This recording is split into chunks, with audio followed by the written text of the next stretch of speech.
Here we go. Hey, hold my beer. And now...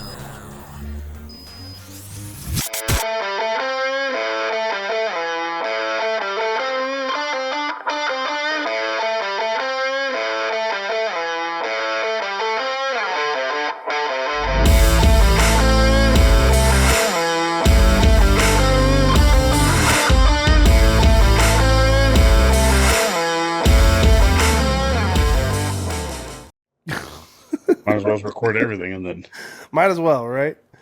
So, Bobby, good starting. I saw you scream. Where were you? You know I was pooping. Me too. Sitting on the screen for 5 minutes, empty screens on both of us because we were both pooping. We're like, my mic muted, and Jimmy goes, "Hey, Josh is talking on there," and I was like, "I'm pooping." For 2 seconds while I set up my mic, and then as soon as I got it set up, and I was like, Bobby's not in his room. I'm going to go poop real quick. I think that means we're getting old, Bobby. I've always been that way. I love pooping. You love pooping.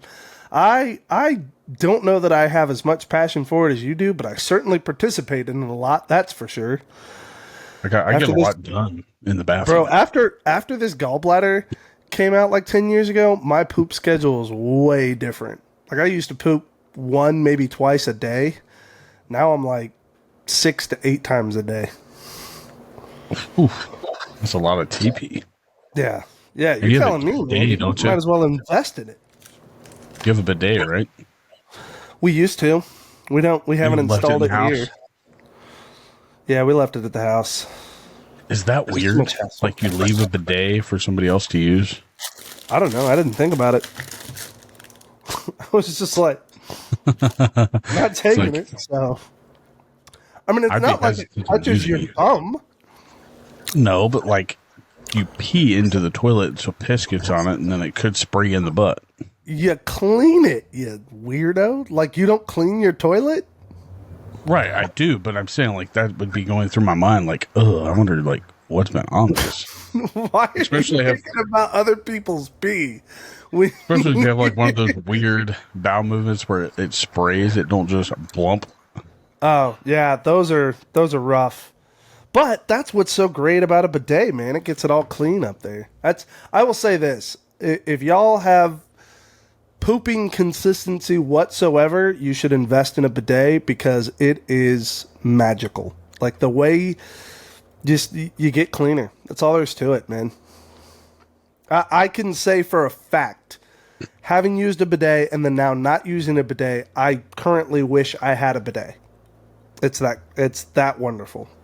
I've used one, and especially the ones that are warm. It is something to get used to at first. Let me be clear about that. It's uncomfortable.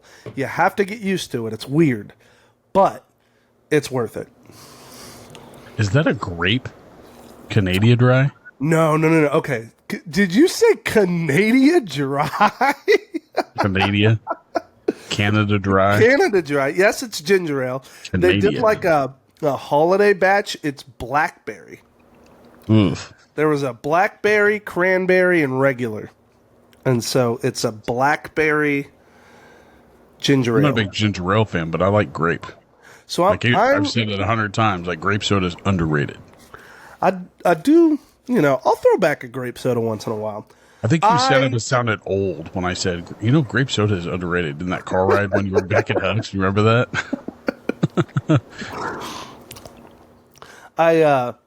I feel old every time I drink ginger ale, but honest to goodness, it's my, I don't know. I always just drank it, when I was sick as a kid. That was the only time I ever drank ginger ale.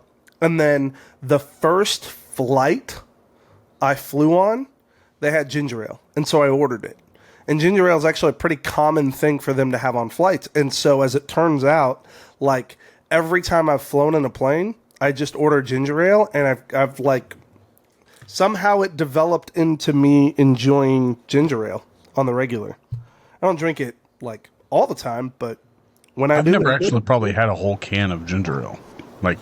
I've also never ordered it though either, or bought it. It's always been what was been in the house, there to drink. It's yeah. never said, "Hey, I feel like a ginger ale today."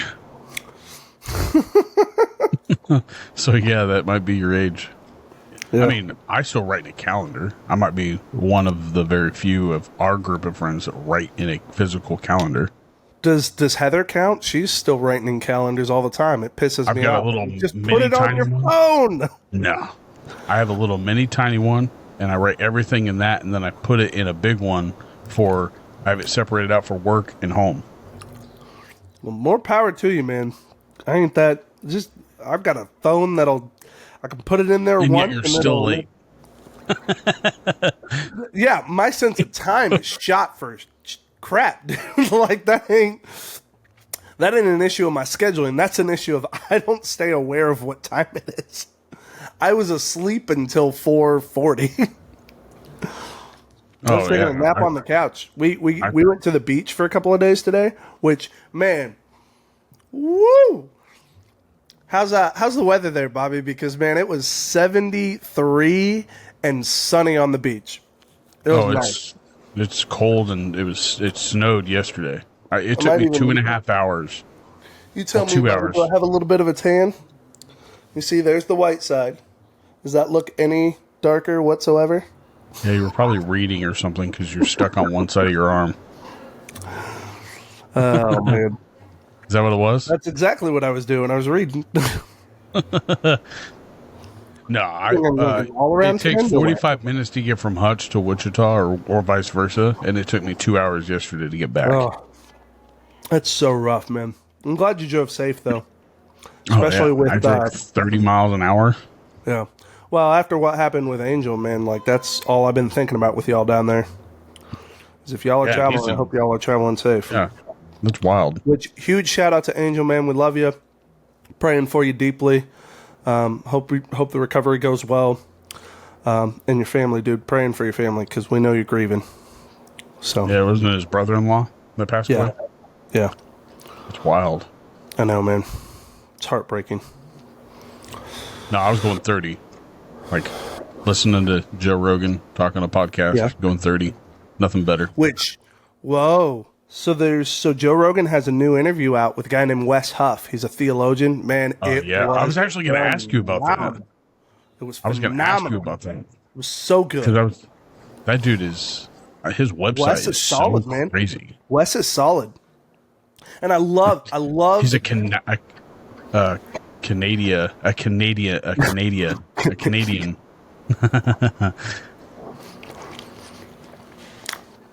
It was very straightforward, very well put together in the way he communicated, and absolutely just loved it, man. I especially love that he nailed that Jesus isn't just a moral example, because we can't say I'm surprised that Joe Rogan was so educated, like in the whole thing. I'm thinking, this is just me and probably a few other Christians that are kind of tuned into this, but I'm thinking Joe's getting more and more open to connecting with Jesus, if you know what I'm saying. Oh, it's not that he doesn't believe in like a higher power or anything, but like I think he believes in a higher power, but I don't think he truly understands who Jesus is and what. Then he has a new one that came out with Mel Gibson just yesterday. That's really good. I haven't seen that one. Yeah. I haven't seen that one. And Mel Gibson, he's a character, anyways. So. But they talk about like he's working on a movie about revelations and stuff like that, and like they talk about evolution, and Joe asks him questions, and they go back and forth about their beliefs and stuff. It's pretty good. That's cool. But no, I did watch I watched 90% of the Wes Huff one. I'm not completely done with that one. It's very complex. It's very deep interview. It is, but it's very good. Very, very good. I did watch his interview with that guy that he was talking about on there. And that was, I mean, for a guy that can say that he can speak or understand these languages that no longer exist is kind of wild.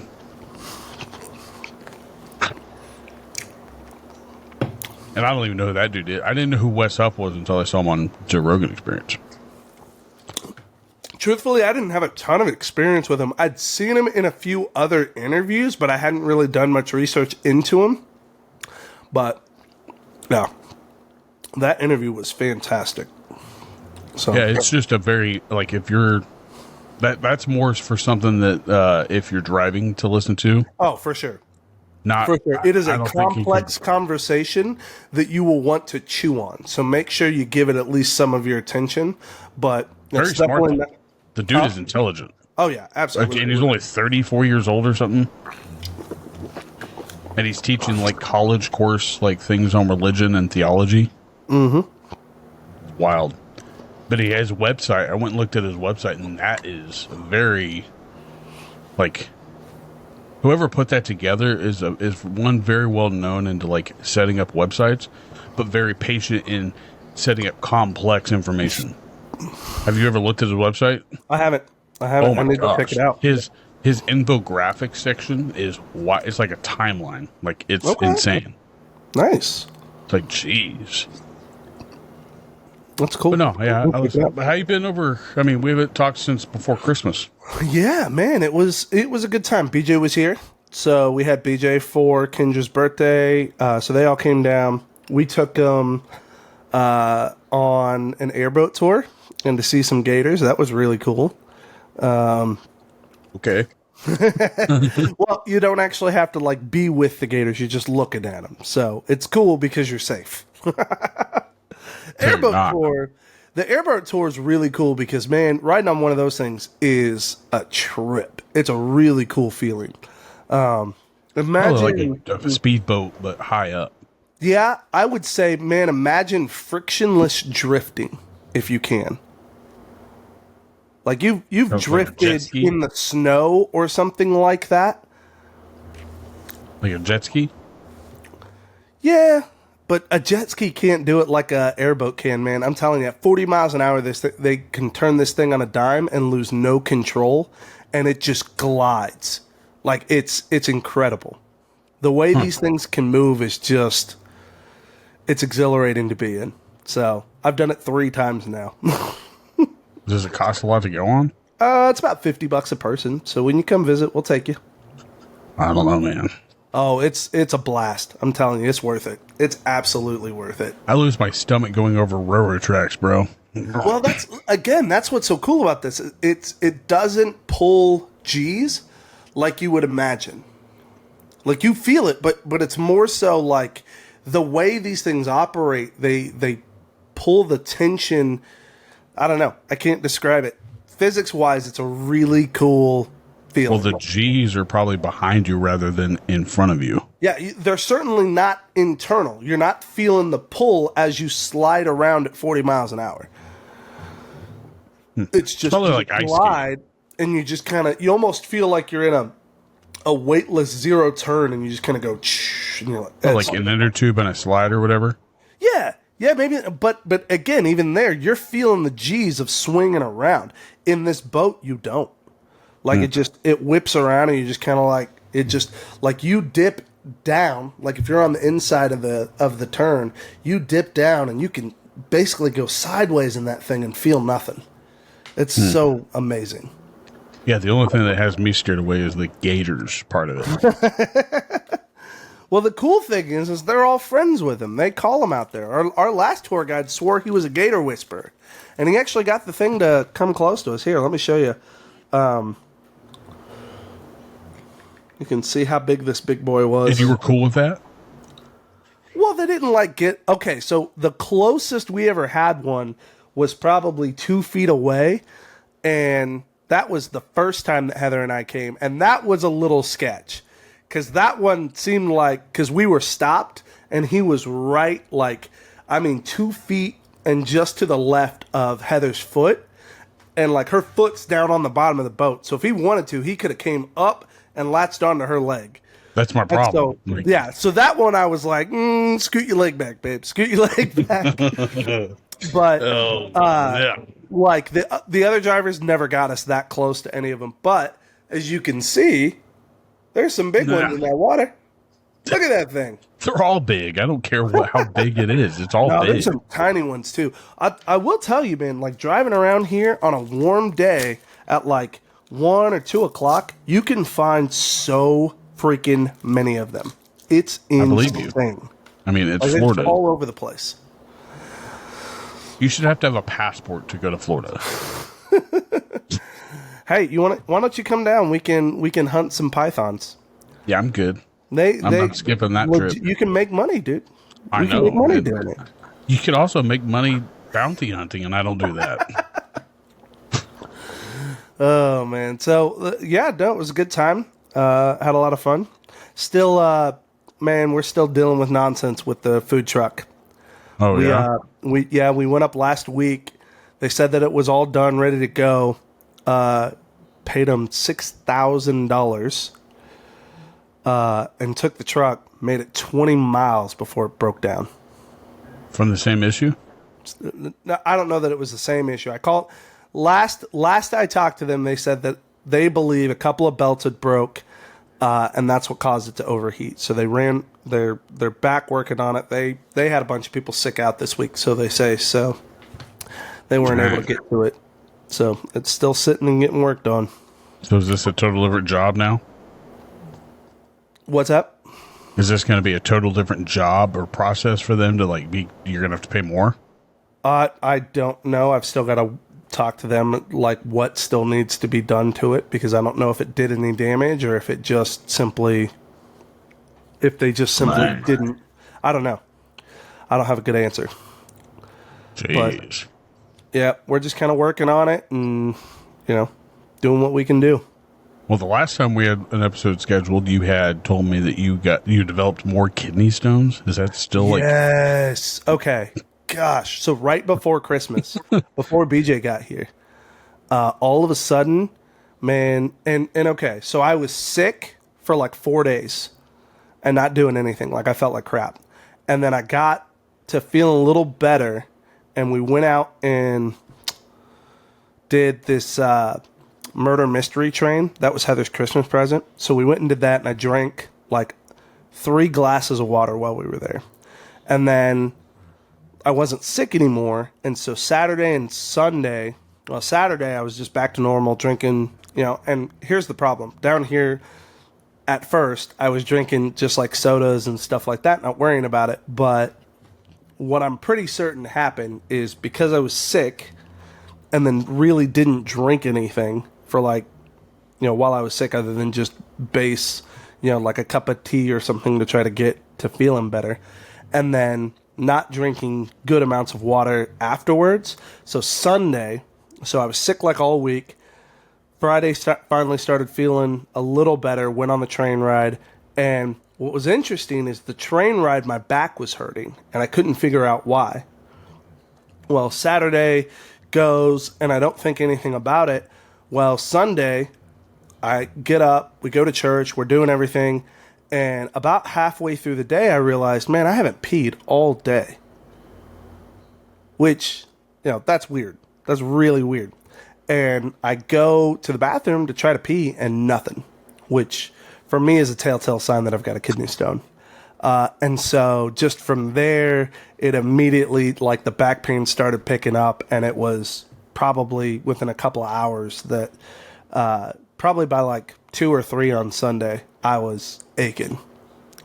And so I thought I was obviously I knew, we don't have our insurance and stuff set up down here yet. So I, obviously knew I wasn't going to the hospital or anything like that. So I was prepared to just kind of tough it out. And I was miserable for 4 or 5 days. Well, Heather found, with Christmas coming, Heather was like, we ain't doing this. So she found online.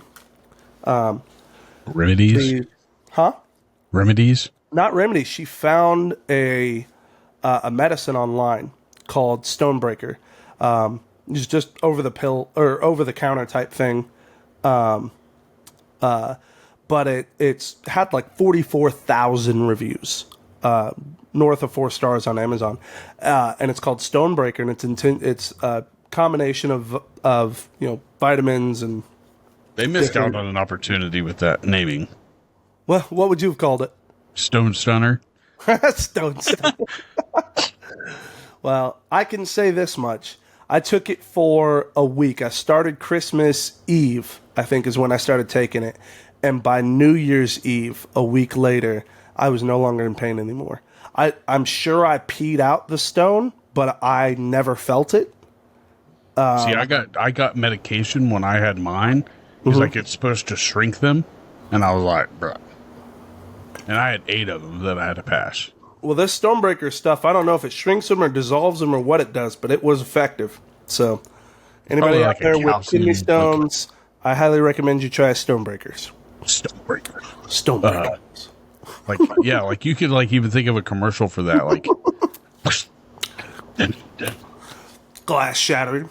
Yeah, literally. But it'd be like show a video of like didn't you have like something done where like they went in like with lasers and busted them up? Not lasers. They did use subsonic. Subsonic. They use an ultrasound machine, like a pregnant, and they break them up with sound. Oh man. Whew. Nah. Those warheads. These things are sour. No way. Are you snacking on anything? What are you chowing down? No, I'm not actually. I had tacos. Like that's one thing about snow. Like it's not going to stop me from going to get food. Like especially if I'm hungry. So that is such fat boy logic. I'm so proud. That is chubby buddy logic. Fiesta I like that. Grande tacos. This weather does not keep me from going to get food. What are you, nuts? Dude, plus it like just like bad weather doesn't keep you, just like cold weather doesn't keep you from grilling. Like what is that? Eating ice cream. I eat ice cream more in the winter. Like, I think. These, in case you're wondering, there are certain foundations to what it means to be a chubby buddy. These are some of them. You eat ice cream in the cold. You enjoy grilled food year round, regardless of the weather. And cold weather does not keep you from going to get those tacos. The only bad thing about grilling in the winter time is that like it takes longer to cook. And sometimes you might overcook it, and like internally. That's the only downfall from it. But no, I went and got some Fiesta Grande tacos for lunch. Nice. And murdered those. And then I've been eating these Grande in so long. It's so good. It's okay. It's nothing to like write home about or say, "Oh, you got to try these." No, but when you grew up around it and you haven't had it in 20 plus years, you remember the taste. But when you compare it to Taco Bell, it's still better than Taco Bell's tacos, in my opinion. How silly is this? Do you know what I'm craving right now? From Fiesta Grande? No, not from Fiesta Grande. But now that we're talking about taco places, I'm thinking of a Tex-Mex place that I really miss. A Tex-Mex place that you miss, and we grew up with it. Oh, Taco Tico? Yeah.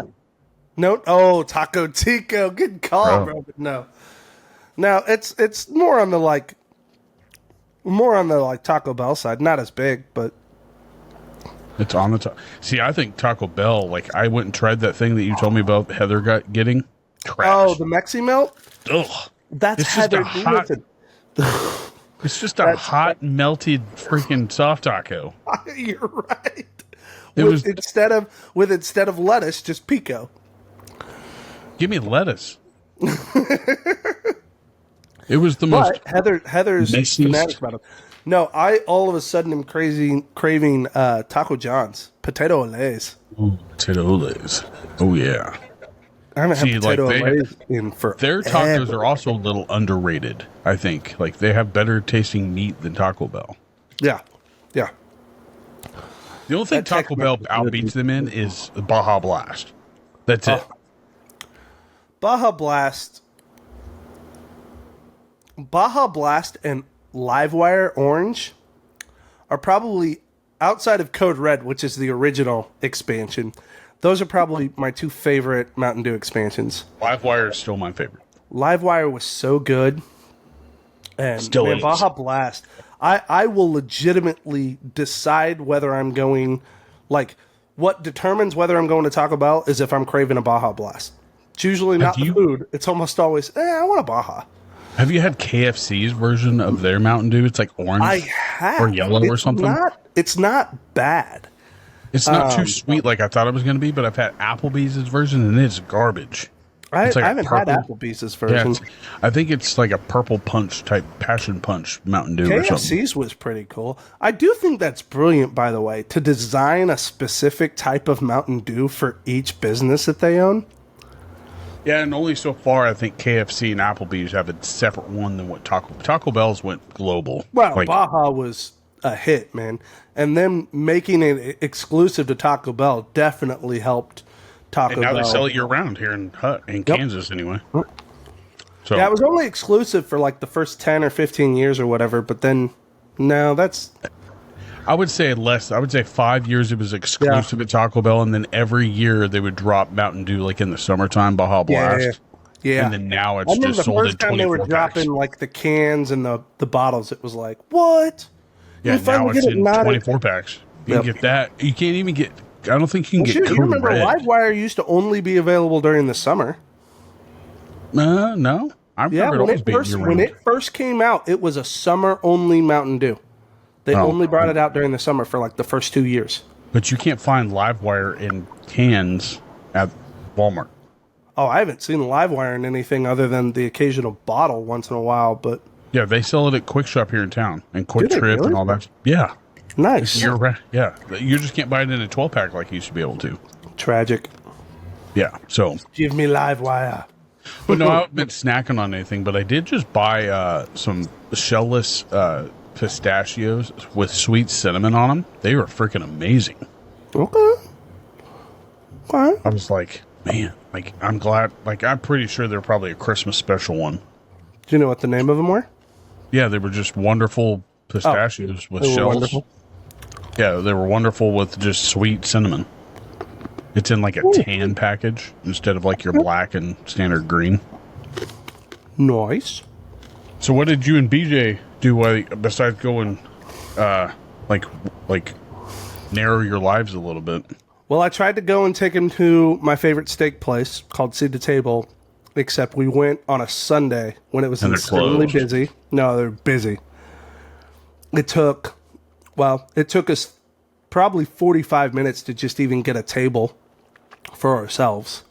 We had to kind of stand around waiting for people to clear. We got two spots at the end of a table, and then we were waiting around for easily 45 minutes before the rest of the people cleared off of that table, and we were able to seat all of us there. But we were originally going to patchwork it and all of us sit in different places to eat.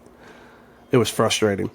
And I waited an hour and a half before I finally had to go get a manager. I asked multiple servers to check on my food. None of them ever came back. I finally had to go to a manager and get him to fix it. And they had just completely lost my order. So it was not a good experience. And BJ and, which also the other person who was there is Paige came with him. And she brought her fiance Nick. So we got to hang out with Nick and get to know him a lot better. Solid dude. I'm so excited. We share a love of cooking together, so he and I hit it off just fine. He's a great dude. And how did he feel about the experience? Also hated it. Yeah. So, here I am trying to show off my favorite place, and everybody's like, this place sucks. Like, oh, let's go on a Monday next time. No shit, dude. Do it on a Tuesday or something like that where it's not packed to the freaking brim. I'm still worked up about the steak that I had for my birthday when we went to Kansas City. Like, that was like one of the best T-bones I've ever had. And that was like at a steakhouse that is not always known for having the greatest quality food. Longhorn? Yeah. Longhorn's so good, though. I was like, man, this is... And then we all know what happened later that evening, so... I'm especially fond of Longhorn's chicken, Parmesan-crusted chicken that they have. The mac and cheese is garbage, I'll tell you that. I used to always get, like, they'd have a 2-plate where you do, like, an 8-ounce or a 6-ounce steak and then the chicken. And that was my go-to. Ooh, and I had some links that I had, like, ever since, like, I started merging my phone with, like, I'll save, like, certain trends on my phone. Yeah.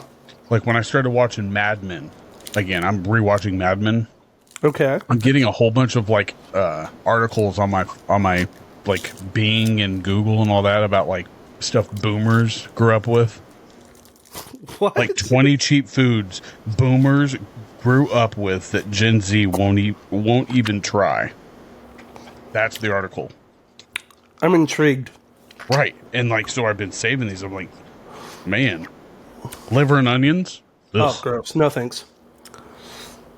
Jello salad. I never had that. I mean, I've had Jello with like fruit in it. That's what it is. That's what Jello salad is. Right, but this has cheese and cottage cheese on it. Yeah, that's pretty common. Yeah, that's Ugh. pretty common. That's not for me. I've had it, but it's not for me. Tuna noodle casserole. Again, I would agree. That's not for me. I've had it. Not for me. Meatloaf, that kind of shocked me. I was like, I should Meatloaf, fantastic. That's silly. That's absolutely silly. Burn the top of it the best you can without burning the entire thing. Heather has a totally unique approach to meatloaf that I absolutely love. She makes them in individual meatloaf balls. That's what Jamie does. She does it in well, her mom did it in mini bread pans, like individual bread pans. Heather does it in cupcake silicones. So she'll cook them in cupcake silicones, and they're all basically the size of the bottom of a cupcake, and they're perfect. They get all the crispy texture up. And you get to put whatever you want in one. So, like, if you don't like onions, you don't have to put onions in the whole thing. I don't know. Do you like onions? If you're individualizing it like that. Heather doesn't. She just makes them all small like that. Liverwurst. That's just bratwurst with liver as the core. That's silly. Well, no. Liverwurst is like, it's what you would, it looks like bologna, and you cut it up to put it on sandwiches.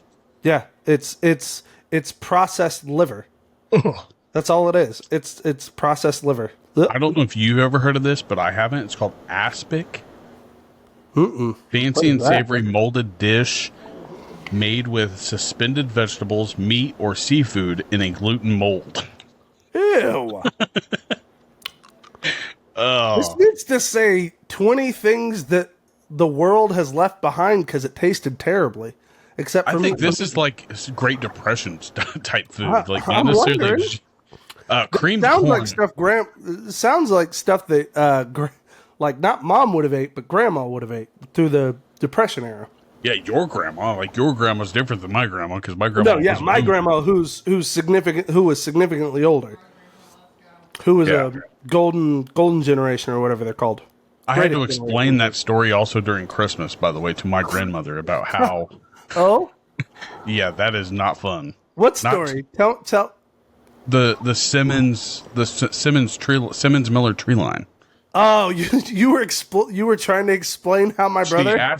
She asked me. She was like, "Wait," because my grandma started watching YouTube, and she's like, "Hey, I saw you on YouTube the other day." And I was like, "Yeah." Grandma's watching the show. Yeah, and she goes, "Grandma, what's up? Hi, love you." And she goes, "Wait, BJ's Josh's brother?" And I was like, "Where have you been?" Know that she just thought we were all friends. No, that's hilarious. And so I was like, "Yeah, BJ." She's like, "So wait a minute, I knew Linda, and that's BJ's grandma." I was like, "Yeah, and his aunt." Yeah.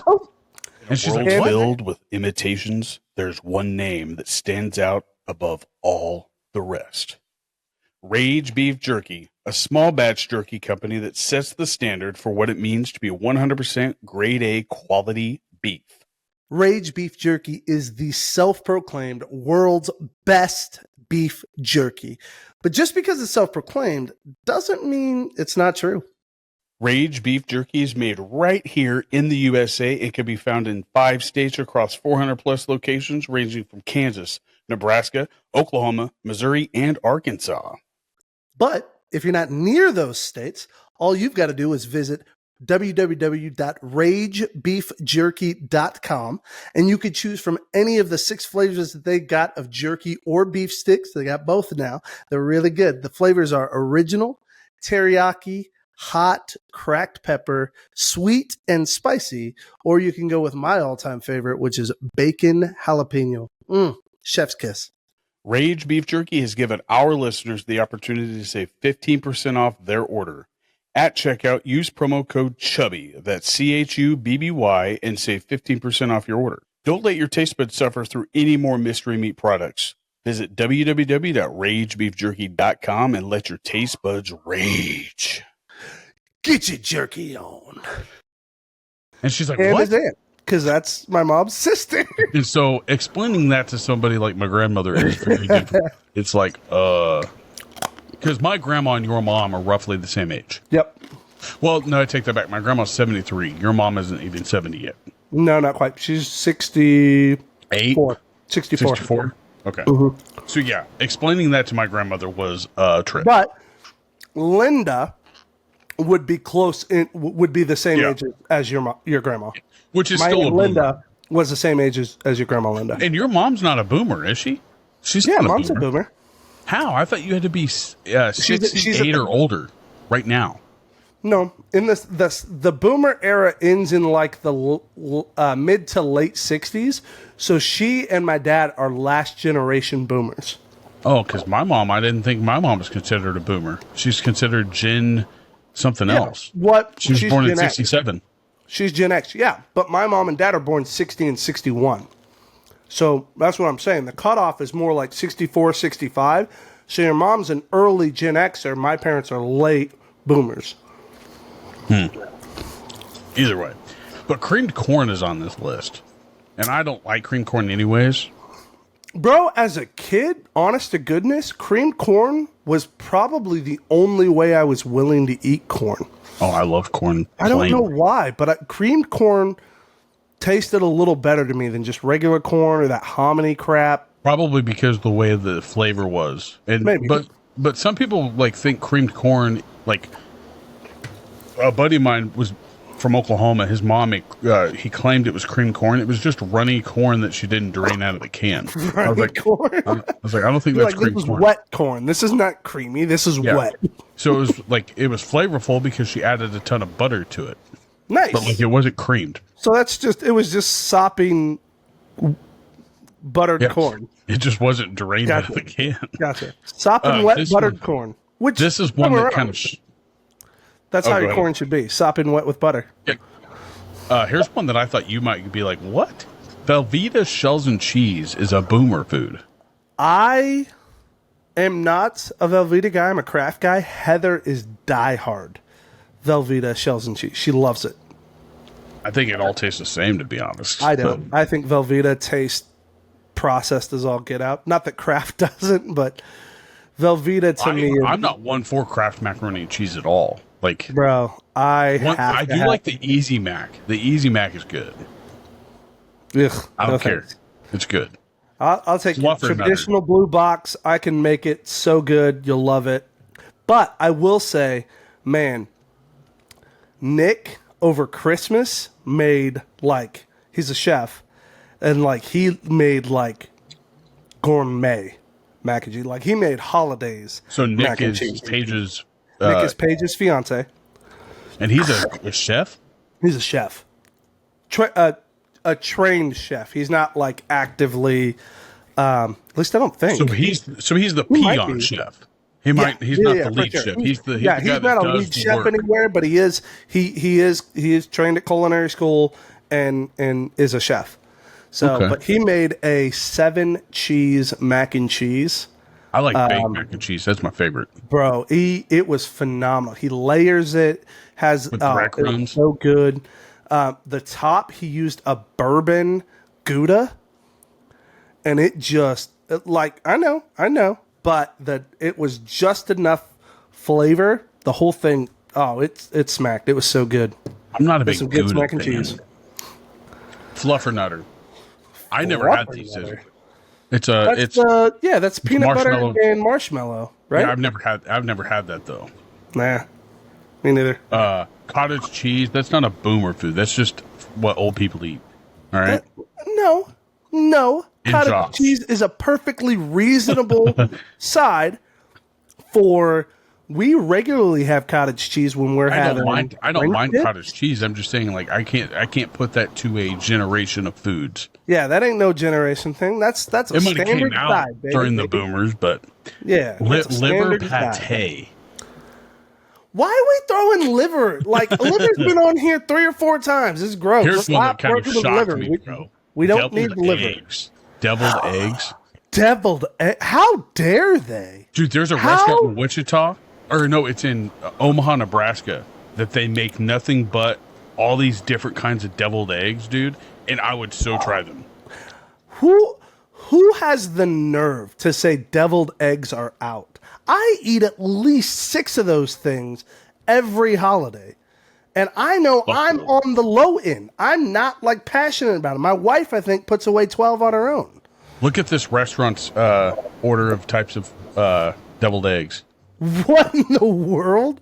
Is that all they do is deviled eggs? That's just one of their specialties is a deviled egg, like almost a platter. So you can get south of the border. So it's a jalapeno over the top of the deviled egg, a traditional mayo and Miracle Whip.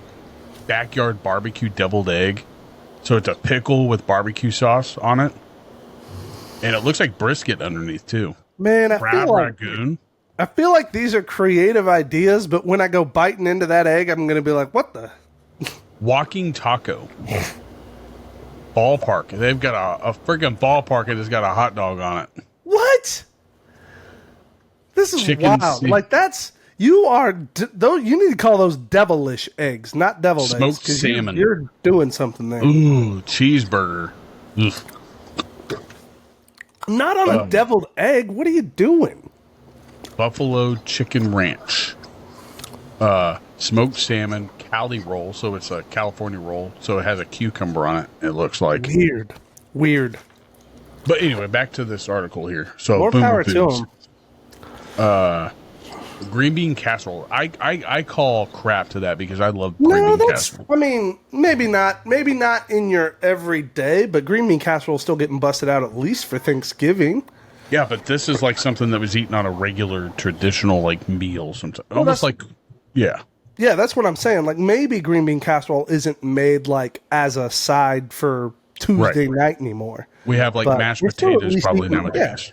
We're still at least eating green bean casserole at Thanksgiving, so that one ain't Bran flakes. totally gone. Bran Bran flakes. as in like raisin bran? Plain bran, no raisins in it, just plain bran. Well, okay, yeah, I'm not eating bran, but I eat raisin bran. I got a Eat box of grape that up nuts? in my cabinet. Eat grape nuts. I do not eat grape nuts. That's I like- will, however, throw down on some honey bunches of oats. I like honey bunches of oats, almonds. Oh yeah. Yeah, heck yeah, bro. There's one cereal that I did not like growing up, and that was Smacks. I hated it. Smacks, the flavor's different. I'm like such honey. a weirdo because do you know what my favorites were? I like Kix. Like Kix and Rice Krispies, but neither one of them with any like extra sugar or anything. I loved just the basic. I like the Chex corn by itself, Dude, like any maybe of, a little any bit. of the Chex, corn Chex, I don't like the wheat. I didn't like wheat rice Chex. Chex was good. I like rice Chex, but wheat Chex is gross. Maybe I never had Dark wheat brown. Chex. Dark brown. Rice and corn were good. I don't know that I ever had the wheat ones, but rice and corn were phenomenal. The wheat ones are like the really flat, hard, dark brown ones. Yeah, I don't know that I had those. Spam is on here. Ambrosia salad. I could throw down some ambrosia salad. I'm just saying. I do not do ambrosia salad. Chicken a la king. Does that sound familiar? It does. It looks good. Yeah, it is looks like kind of. I haven't mushrooms. heard of many people that eat chicken a la king. I certainly don't. Beef Wellington. That sounds like a hierarchy type freaking food, not like a. Beef Wellington, man, that is like That's like the that's most sought on after the dish. like that's not dying. That thing is on the rise right now. Gordon Ramsay has Yeah, you made have to Beef go Wellington to Vegas huge to again. get there. No, would because do all the cooks are trying it now. I've seen some insane people doing twist on Beef Wellington that have been incredible. I would love to try a good Beef Wellington, but the last one on the list is eggnog. You can get carded for that. And in another episode, Yeah. I'm gonna find. Oh yeah, but that was one of the articles that I saved. Like I've been saving all these articles and then emailing them to me. Banned boomer phrases. This is another one, and then sandwiches no longer eaten. Which one do you want me to click on next? Are you enjoying this? This is, I love it. You feel I like love you're having it. a great time. I love it. Which one do you want to hear from first? Banned boomer phrases? I want to hear some of those phrases. That sounds good. Okay. I don't read these because I send them to myself to read them on here. Okay. That's what I've been doing. I love it. All right. Pull yourself up by your bootstraps. Oh, come on. People still say that. What's it? Why is that banned? They kind of say it like mockingly, though, because it's the idea is people need, because that is a totally boomer mentality that it's up to you to fix your problems. Well, here's the reasoning. The classic idiom about self-reliance has fallen out of favor as people recognize that not everyone starts on equal footing in life. Right, and that it's much better to have compassion and help people and to ask for help than to rely only on yourself to get it done. Maybe that should be the phrase, not like banned. Is like maybe you should ask for help, bro. Yeah. This one's a little like this could get a little little colorful. Sit Just a little Indian dicey. style. Sitting Indian style. Yeah. Used to describe Cross-legged? sitting cross-legged. This phrase has been replaced with terms like crisscross applesauce or to avoid cultural insensitivity. I say no. I don't say that. I would not. I just say like I sit on the floor like, and I probably won't be able to get up. Like I don't think of the Indian style like I used to as a kid. You people, Yeah. Cross-legged is how I always called it.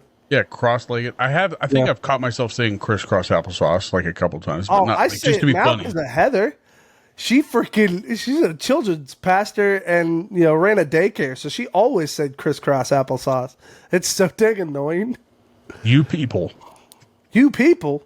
What do you mean, you people?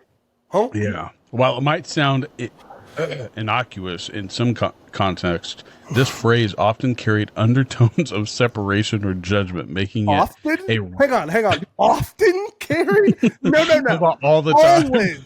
Always carried Man undertones, overtones, entire flushing symphonies of "I'm better than you." How about you man up and quit worrying about you people? Man up is the other one on here. Man up, Encouraging man. someone to man up. And now we say that people are. Oh, you know what? That's one that's probably gone by the wayside. What's that? Calling people that are weak pussies. I don't think if that's on here, I'll be surprised. I think it has. Here's why. But saying Here's why. boomers, I don't Because think nowadays said that, though. we know that That was thing's an a lot 80s thing. tougher than we give it credit for. Right, but I'm saying though that might not be a boomer thing. This is a boomer phrases. Don't forget. So that was an 80s term. I don't know. Boys man. will be boys. Boys will be boys. Once an excuse for bad behavior, this phrase has been criticized for dismissing accountability and reinforcing harmful gender norms. Oh, whatever. Bobby, this sounds like you're running that thin blue line, buddy.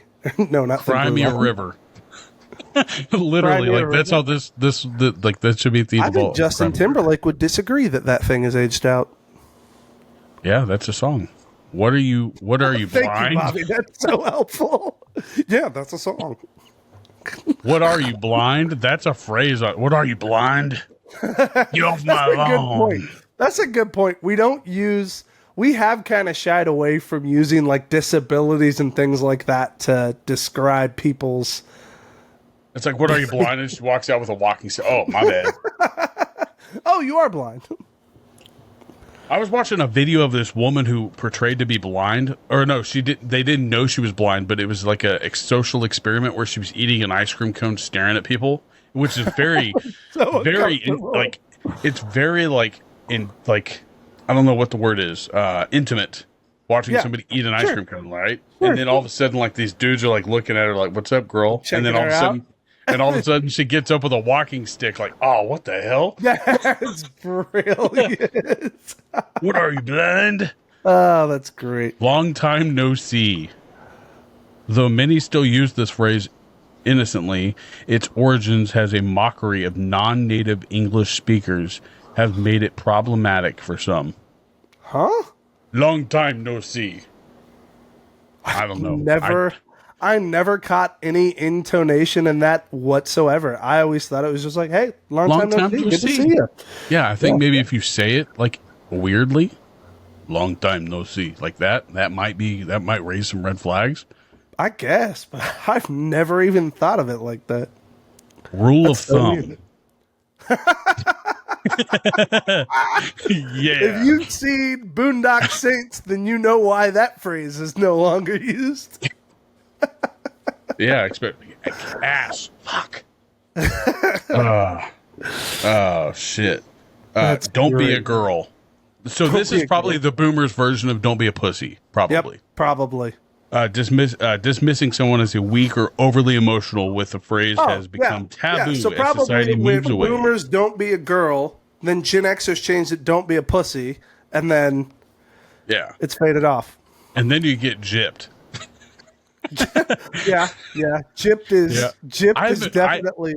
I bet you gypped we or Jude as a are kid, both phrases that gypped would hopefully probably have be more fallen to the our. wayside. Yeah, like we probably said gypped way more than Jude. Like I don't think I Probably. ever heard anybody say Jude. I Legit, heard, bro, Grandma said Jude several times. Don't forget where she was raised. She was, bro. Eskimo It had kiss. nothing to do with where she was raised. She was a racist. She was. Yeah. That's all there is to it. I don't know what her experiences were, but Patrick Dude, that and should have Brett been a phrase. That should have been a phrase we said after we got paid after moving that freezer. We just got Jude, dude. we did. Oh man. Eskimo kiss. I've never even heard of that. What? Hang on. A term for rubbing noses has been swapped for nose kiss or butterfly. I've heard butterfly kiss. Well, that's the eyelashes. That's different.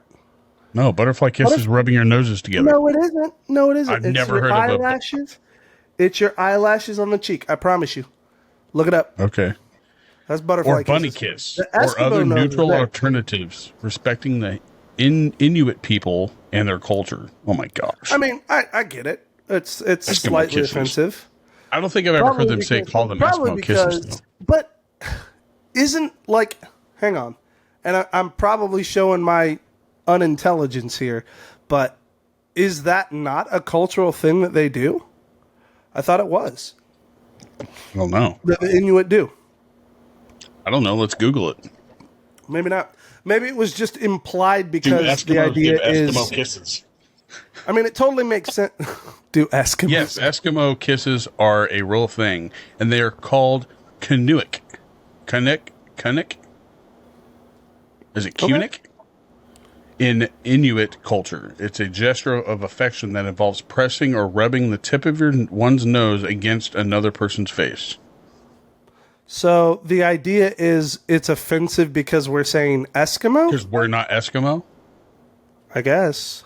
But I mean, know. if we're adopting their, like, we see it as a beautiful act of love, and so we adopt it because we also like it. And this is any part of their face, that's right? Not So, like, offensive to me. That's like silly. doing this to any part of their face. Yeah. But like when you just rub your noses, that's what I remember being called a butterfly Well, kiss. I think that's the simplified version of it, but within their culture, I think it's like it's anywhere on the face. But to me, that doesn't carry the same weight as the others because that one's done clearly out of a term of endearment. And to me, I would think anybody that's adopting it is because they too want to share in that endearment. That's silly to me. Yeah. Peanut gallery. Oh, I still say that phrase. No comments from the peanut gallery. Okay, what's a peanut gallery? Like what did it mean? Oh shoot. Is that a racist term? No.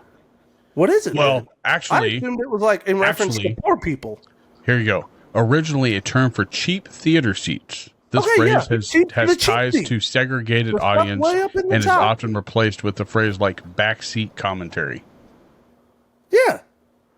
Okay. There's nothing wrong with So, that. We don't want to hear it from the people who paid $30 for a ticket. yeah. Off the reservation. We've heard that before. Yeah. And last but not least, you look good for your age. Hey, Bobby, you look good for your age, man.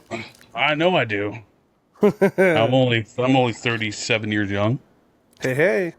But no, I enjoy looking at those in the morning, like on my Bing or whatever that comes up. Yeah. It's an entertaining morning for me. Fair enough.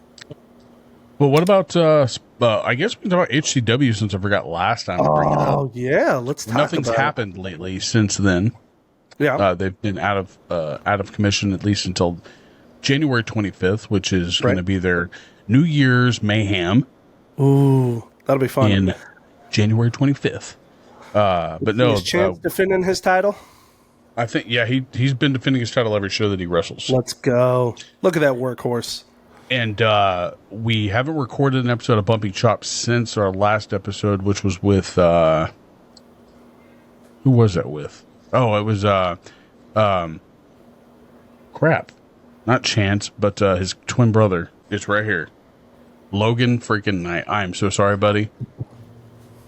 I love you, Logan. It's no hatred towards you. Feel the sweat. I hope you all felt the pressure on Bobby to get My that face name is red. My face is red, dude. He was terrible. uncomfortable, man. He was so uncomfortable. I wasn't giving him a thing. That's fantastic. I will also say this: BJ called. He forgot Tommy Two Good's partner's name on one episode. He's like, "Oh my god, I'm a horrible person." Oh man. Yeah. Which but no, yeah, that was. Do ACFC still have the titles? Yes, they do. They won it at Nowhere to Run. Yeah. They won the titles there, and then they defended them at Leavenworth. Unfortunately, they won them because that means my boys had to lose. Chunk of violence. Dick Richards made Hector De Oro use his title for redemption at the Red Kettle Rumble there in Wichita. Ooh. And they still... You didn't see that? He made Hector give up his out of luck title to Forge Off of Violence to cash in. And then they still lost. So then the out of luck title went up for grabs at a Royal Rumble, and Kit Reaver won it at the Red Kettle Rumble. Hey, that's cool. And now I don't know. Kit had to wrestle. Who did he wrestle? I wasn't at the Leavenworth show, so don't judge me on that. I know that he had somebody challenge him for that title because it has to be defended or must be defended. Can be put up for, hey, I want this title shot. Gotcha. So at any time anybody can challenge you for that. It can be defended. Has to be defended. So like that. Yeah. So it's a cool concept for title. And that was the last show that we talked about, was the Red Kettle Rumble and the Leavenworth show, which was it was the Christmas one. I'm not sure what they actually named that one, but the next show is January 25th, New Year's Mayhem in Wichita. They will be live on Facebook, YouTube. I think YouTube. I'm not sure yet. Nice. Tickets still $12 at the door? Yeah, still $12 at the door. Kids get in free? Kids get in free as long as you're with somebody who bought a ticket. With the adult, yeah. And VIP tickets, I think, are $25 or $35. Don't quote them on it. I didn't know for sure. I think it's $35, but you get like a $5 voucher for the concession stand. Seats, they're front row seats. You get cool stuff with it. It's always got a cool perk to it.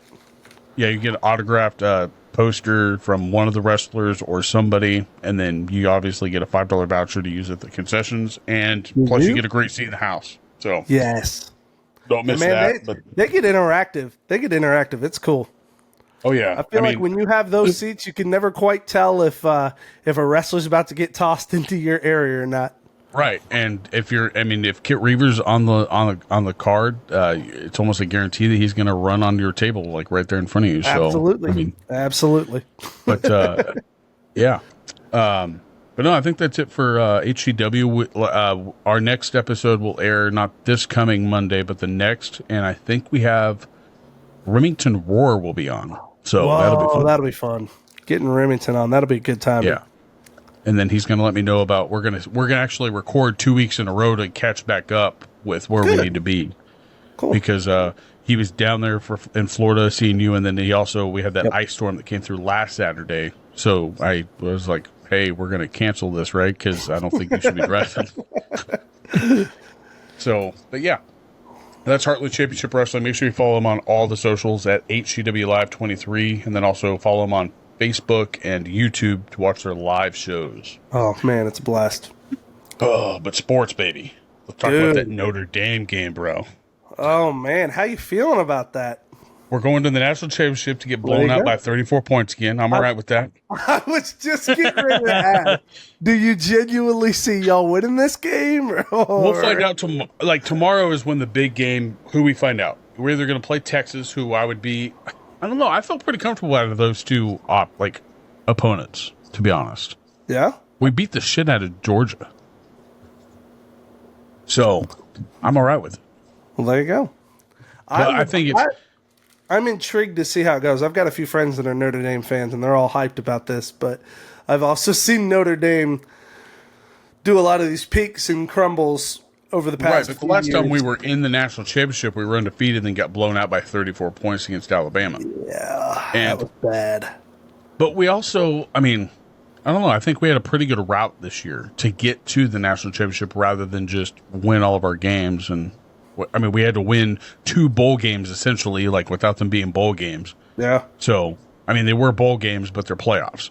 Right. So I think that's more of a testament to prove like our worth for like how good they are. The quarterback is amazing. So any given Saturday or Monday. or Monday. That's the national championship is Monday. Sorry, I do believe. Saturday's usually football game day, so that's where I was going with it. Yeah, but Notre Dame for some reason played their the playoff games on Thursday. Both. Do you think? At least all 3 of them. Do you think with the way, especially with the way the NFL keeps pushing things, do you think they'll go back and reevaluate the laws that currently exist that control when certain games or when certain programs can air? Like, you mean for...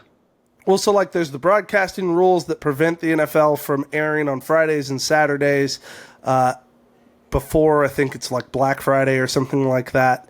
Or maybe it's Christmas, something like that. But I think it's Christmas because I think they worked something out with the NBA at that point. Because the NBA is usually opening games. Back to like the 60s, and it's a whole broadcasting law that prevents it. But like this year we had like the Black Friday 3 p.m. game for Amazon, and the point of that was that as long as they were before 5 o'clock, they were allowed to run the game or something like it's weird. They're pushing all these limits. Plus, it was on Amazon, so they don't have any.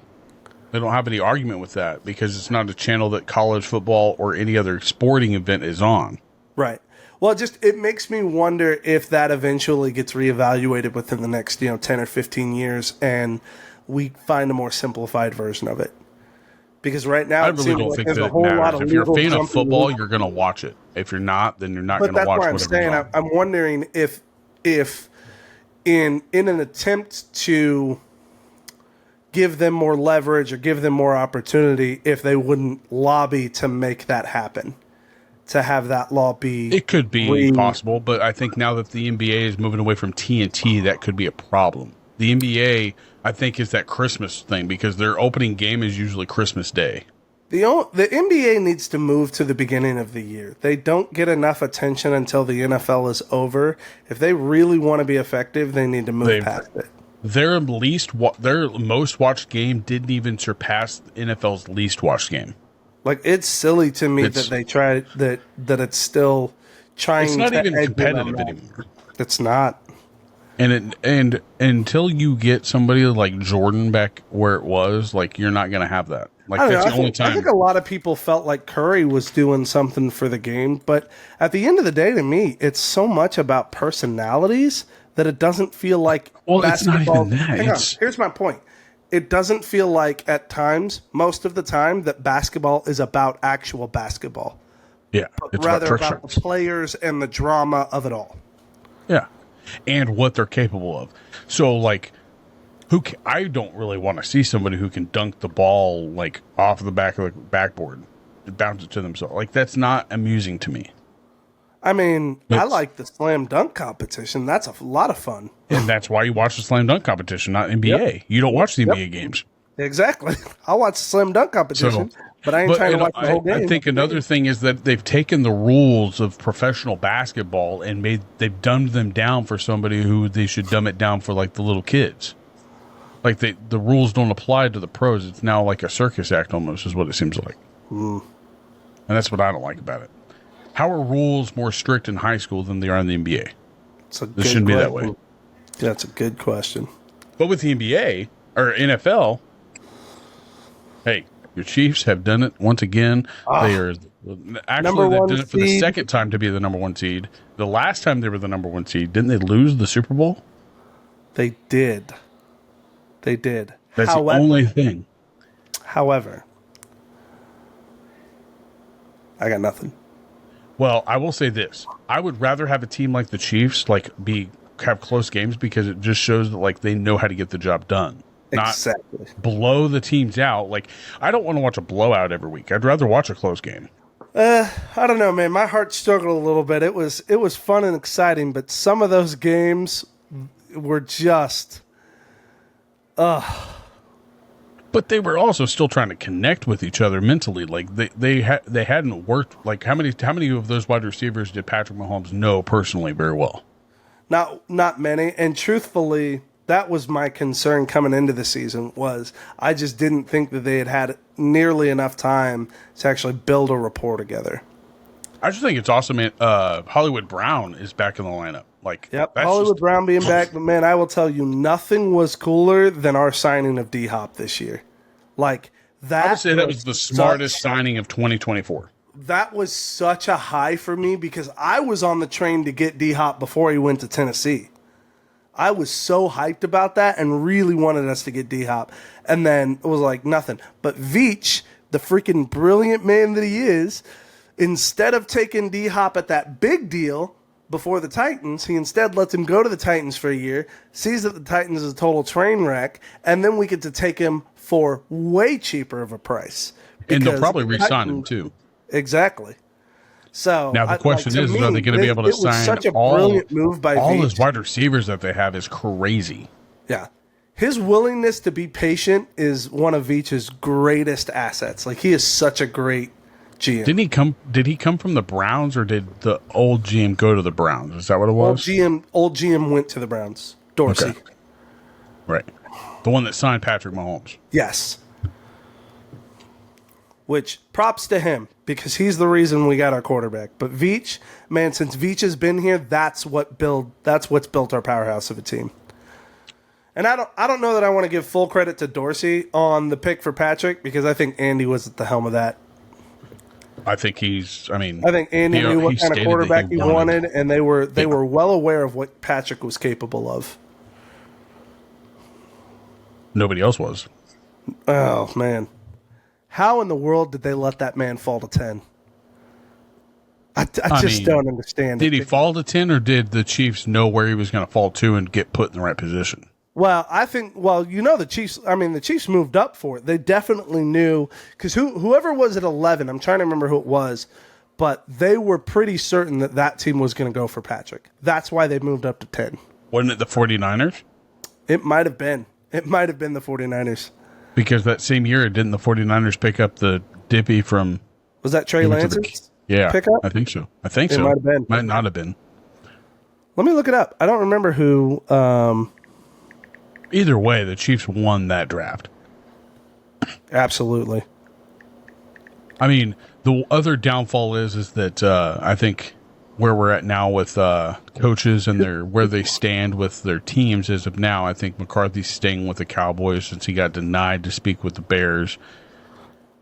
No, it wasn't 49ers. It was the Saints.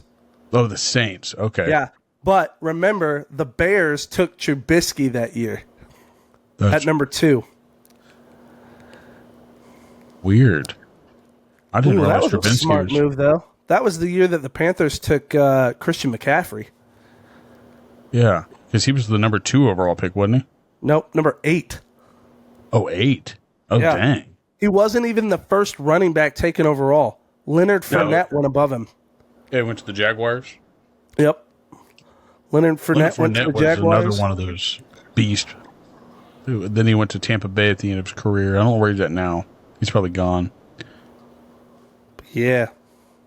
Oh, who else? The Texans took Deshaun Watson that year, too.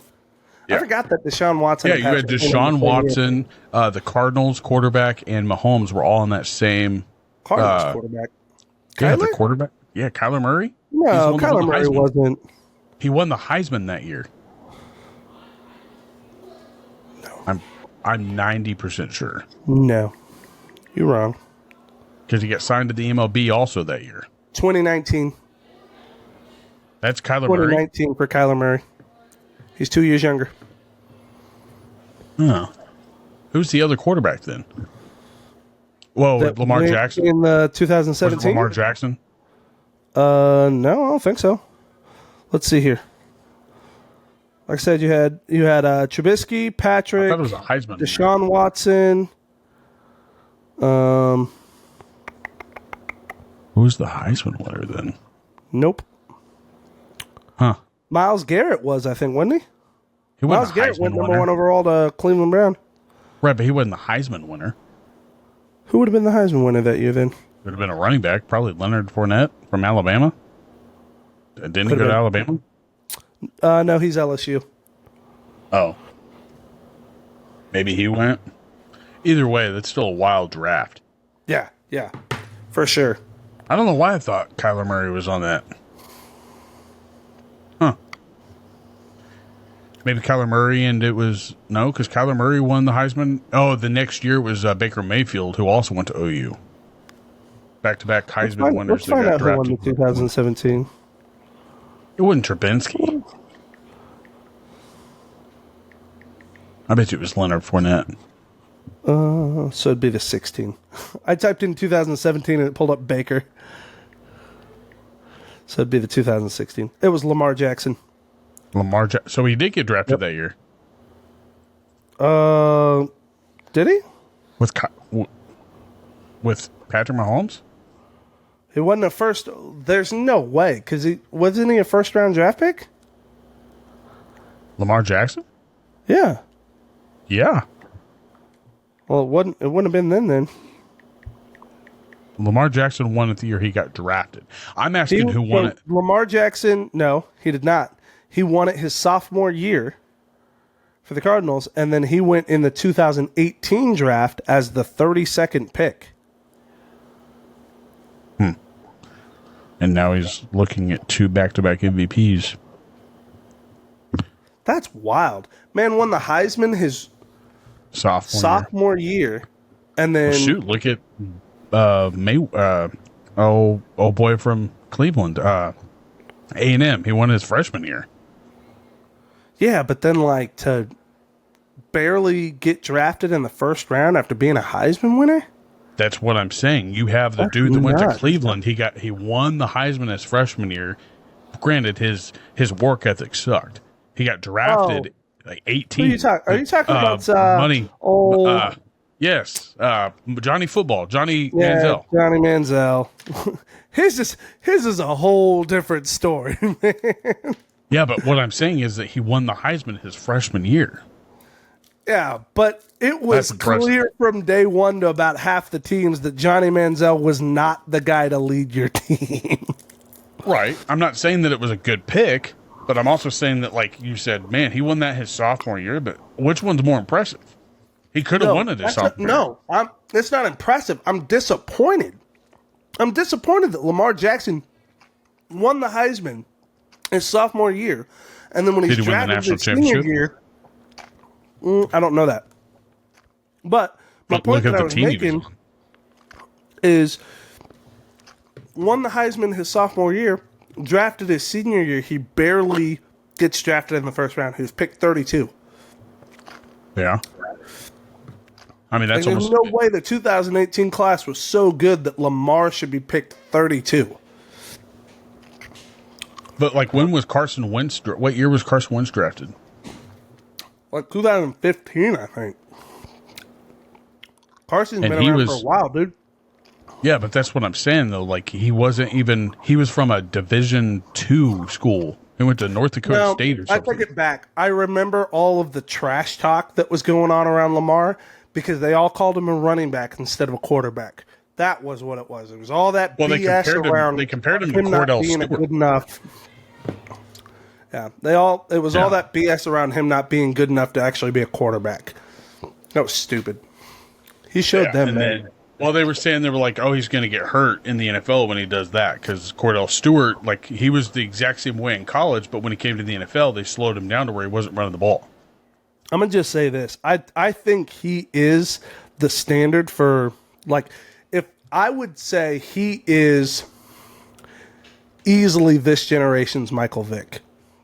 And I mean that in all of the respect to Michael Vick and the way he played and what his actual talent was. In that the dude could run the ball, no problem, but he could also throw a 90-yard bomb on a dime. It's almost like when what was that dude from Oregon that went to Tennessee? Marcus Mariota. Like he was the Heisman winner, or no, he wasn't the Heisman winner, but he got picked first, I think.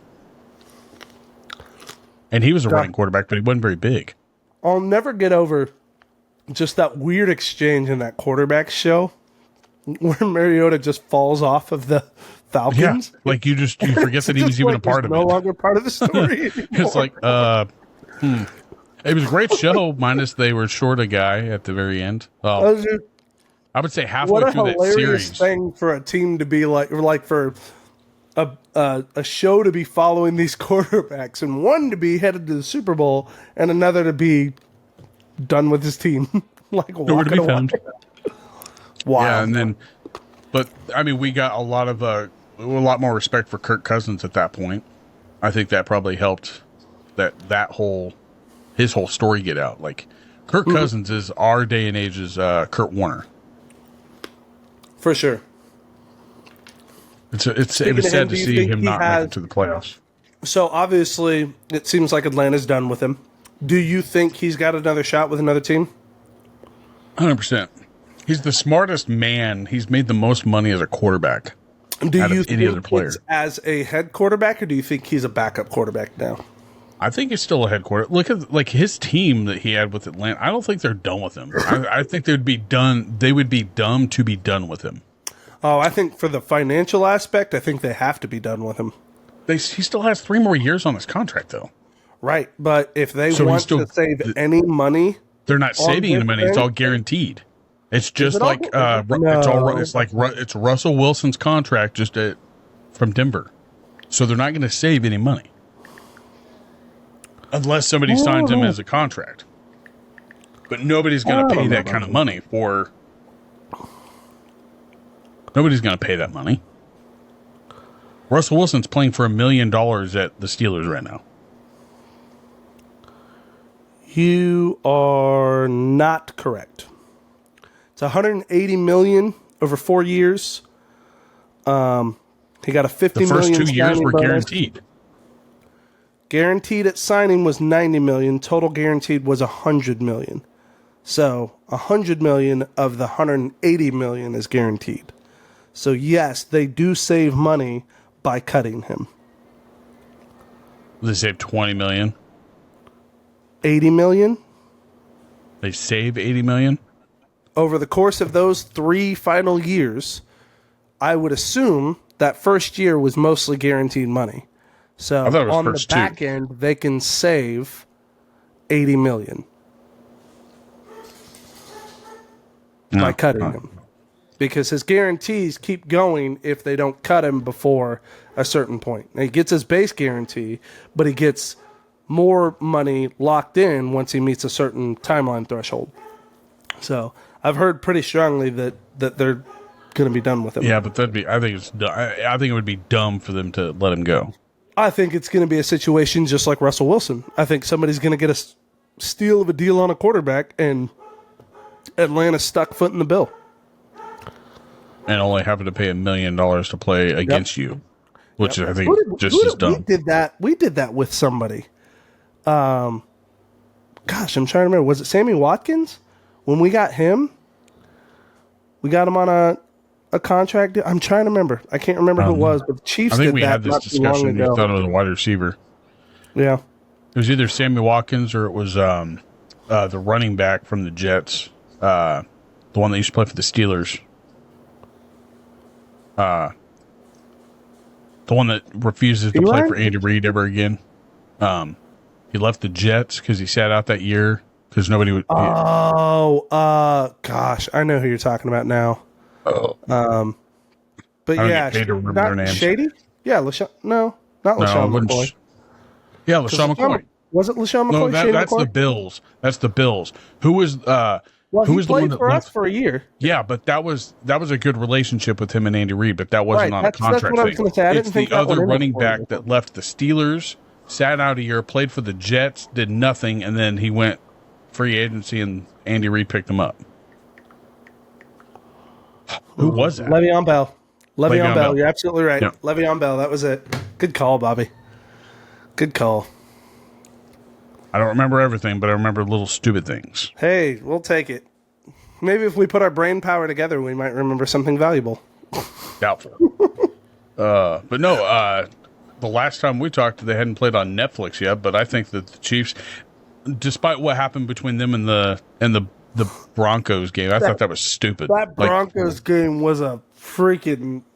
No real Chiefs fan was upset at that. No, but I will say this. It convinced me that we're not re-signing Carson Wentz next year. No. Why would you? He's not that good. That was shoddy performance even for a backup quarterback. I think he's the most overrated quarterback drafted into the NFL. I feel bad being a jerk about that because this is weird. Like I don't know if you know this, but his wife was a student at Ozark Christian College. So I feel like I'm supposed to. I didn't know her. I don't know if Heather knew her. Actually, no, South Dakota State. I think she was after us. I think she would have been after us. But so part of me is feels like I should be supportive of the dude, but watching him play just as a fan of football, I'm like, I struggle with seeing you as a starting quarterback. I'm struggling to see why everybody was all over his nuts when he played for the Eagles, and he was, from what I can tell, his stats from when he played for the Eagles before he got injured, his stats were good. But coming back from that, I've never seen a production that I felt like was starting quarterback level. But he also played at a Division II college. Yeah. South Dakota State, I think. The Buffaloes, or sounds right. I don't know. It's been a while, but the Chiefs played on Netflix. That was a wild. Speaking of Netflix and sports, did you watch the Raw episode on Netflix? I watched clips of it. It's so hard for me to get into wrestling like that. To be able to sit there and watch and keep. When we were growing up, we were all for the pay-per-views and the Monday Night Raws and the Thursday nights Thunder and stuff like that. Yep. Thunder was WCW. Right, but we still watched it. BJ watched it. BJ was a WCW fan. Yes. So here's what I'd say. It was always Monday night that was primary. Right. We would catch Thursday night as often as we could. That was back noise, while we were sitting around hanging out. Exactly. Monday night, though, you did not miss Monday night. Right. We were watching it no matter what. Yep. But it's just hard to keep it. It's adult, not adult. Okay. It is redneck soap operas. All right. Yeah. And I'm fine with it. It's okay. And we love it. But I just can't get into it like I used to. It's hard for me. That's why I say I'm the worst fan of wrestling. I enjoy it, but I'm not a guy that could be into it like this. I can't do it. I can't get that enthusiasm going. I would be terrible. You can't build the wall and just see it as. I can't see it as entertainment. And it's not that and I think it's probably harder. I think I do it better with Heartland or HCW than I do with WWE because I have a relationship. Yeah, I was just pointing out the little spaceman thing. Is that the MTV Spaceman? It looks like it to me. I don't know where Mom got it, but it totally looks like the MTV Spaceman. It doesn't have anything on it. I asked Heather to put some vinyls and stuff on it. Yeah, you should get MTV put on it. I'm not going to put MTV on it. I want NASA stuff on it. Dude, it's not NASA.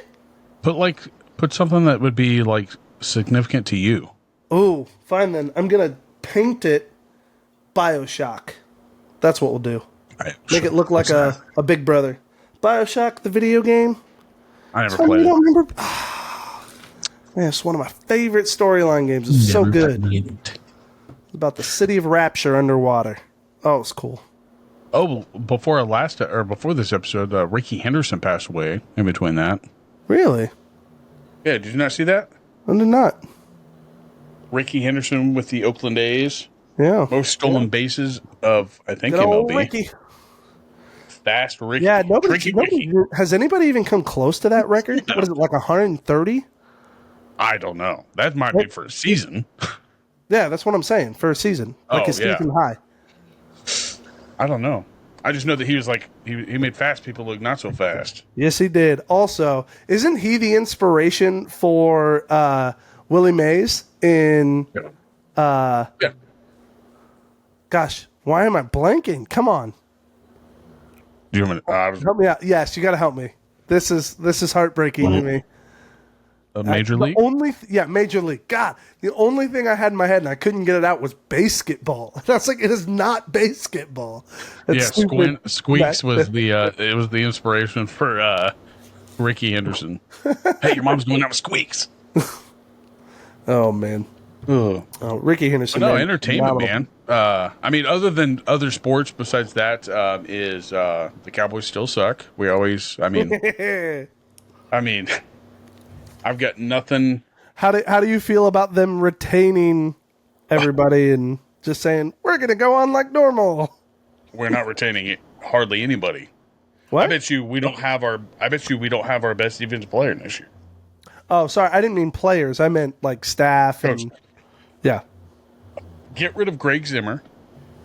Boot him. Say bye. Get out of here. Like, he doesn't even want to be there, and he's already said it. He doesn't even want to be there. That's funny. I would rather have your guys' defensive coordinator as our head coach. Oh, like when Spags. we lost Dan Quinn. If we lose Spags to a head coach job, I'm going to be going to a head coach, bro. He's going. I don't want him to. I want him to stay. I think he could go to the Saints. Dude, the Saints have taken enough from us. Have you looked at them? They are Chiefs B. They are 100% Chiefs South. They have Tyrann Mathieu. They have, oh gosh. They don't have anything to show for it. Kalen Saunders. They have, they have like 4 or 5 of our players. Clyde Edwards-Helaire just went down there. Yeah, I find that weird. Like, he just got signed too. Yeah. Although it's funny because to me, I can't complain about the Saints doing that because in my opinion, we do the same thing to the 49ers. Like, we have a history of trade with the 49ers that's insane. And defeat. History of defeat. Well, no, specifically of getting their players. Right, that's what I'm saying. Like, the only thing they have to show for it is losses in the Super Bowl now. Yeah, absolutely. You think, Montana had all of his best years with San Francisco, then it came to the Chiefs. But Alex Smith. Are you guys going to get Christian McCaffrey next year? Hey, man, I would not. Yes, I would complain. He's too big of a contract. Right, but do you think that, but that's the thing. I think Andy Reid, when he gets players, I think he makes sure that they are aligned, that they align with his and the entire team's agenda. For sure. Which is to win the Super Bowl. Which is one of the things I'm excited about with Kareem Hunt getting a second chance with the Chiefs is he's getting to kind of rewrite his story. Because he's a workhorse. Yeah. And I do think he was a young kid who obviously still has issues, had shit he had to work on. It was too close to what happened with the Ravens running back. Exactly. It was too close to that for them not. Across the board, it's not acceptable behavior. It's understanding that having the opportunity to grow and become a different person matters. And that's what I love. He got his opportunity to grow, hopefully became a different person. He seems like a different person playing now. Don't know, but obviously we're not getting reports of him, He doesn't look like he's missed a beat being gone. I'll tell you that. Certainly doesn't. But he was doing pretty well with the Browns. He was not struggling with the Browns. But he was at the peak of his career going into the playoffs that year with Alex Smith. I know. When they pulled him, I was like, oh, this is not going to go good for the Chiefs. Yeah. Well, thank goodness, man. Nobody has impacted our team running back wise like Pacheco. Coming in and being that third string guy who hustled and made it happen. You guys don't keep running backs very long either. We don't. Like Marcus Allen, Priest Holmes were like your longest career running backs, I think. Priest and Jamal. Well, Jamal we had for a good 8 years, I think. We gave Jamal 2 contracts before. But he got hurt. I know, but he was in his second contract when he got hurt. Jamal Charles got 2 contracts, you think? I guarantee you Jamal Charles got 2 contracts with us. I mean, he's your leading rusher, but who was after him? Because somebody came in and stole his job while he was injured. They did not steal his job. He was injured, and we had enough guys to make it work. Is Jamal Charles the one that was in the Special Olympics? Yes. See, I find that crazy. Jamal Charles is also the one that I met. Right. And the only thing I had particularly- against that was like, how are you in the Special Olympics? I get why. Yeah, Dyslexia. He's got a reading disability, and when you get to know, like when you meet him, he's really a really simple dude who probably had some developmental like elements to his learning, but the dude's a powerhouse athlete and can pick up, like he can learn things naturally. He's not the best book hands-on learner, not a book learner. Absolutely, maybe not the best book learner. And probably that's where the special element, the special needs element comes in. But man, dude was a workhorse on the field. That's all there is to it. It's a very talented athlete. So he had an 11-year career. How long was he playing? 2006. So 2008, he played for the Chiefs from 2008 to 16, so 8 years. Yep, 8 years, 2 contracts. Like I said. But I think Larry Johnson was there longer than him. Do not bring that name up. Do not bring up Larry Johnson. And no, he was not. Larry Johnson was the opposite of Jamal Charles. Larry Johnson was before Jamal Charles, and I was pissed at Larry Johnson because Larry Johnson ran hard for 2 years, got his contract, and then pissed it off. Just pissed it away. That's what Zeke did. Gave zero real effort after that. He went from like a 5 plus yard carry running back to a 3 yard carry running back. Marketable difference. And then Priest Holmes, I would say that he just got old.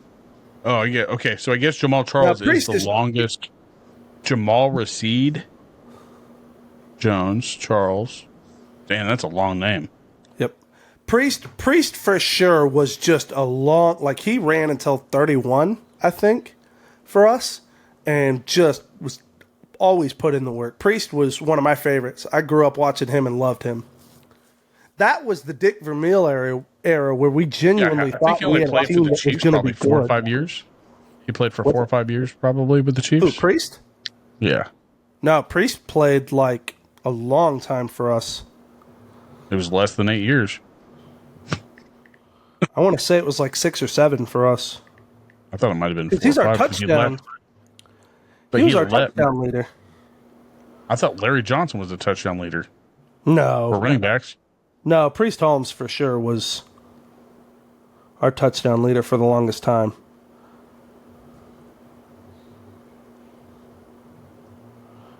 That wasn't even his first team.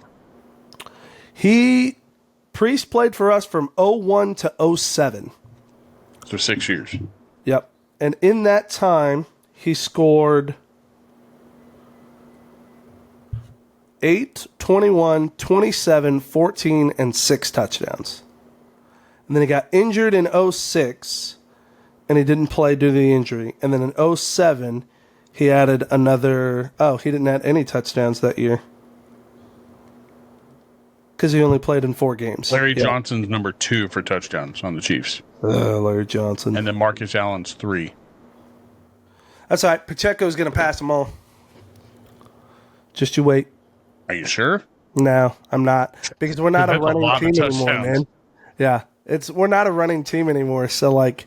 Jamal Charles played in more games than all of them, but he's still listed as number 4. Doesn't matter. Jamal Charles is wild. Absolutely high up there. If I were ranking running backs, it would probably go Jamal Charles. Kareem Hunt's on number 9. Huh? Kareem Hunt's number 9. Really? Yeah. I would put Jamal at the top for me as far as Chiefs running backs that I watched. Jamal probably goes up top. Priest at number 2. I'd imagine if I'd have watched Marcus Allen play, I would have enjoyed it. But I still don't know that Marcus Allen's best years were here with the Chiefs. I think it was when he was with the Raiders. Oh, yeah.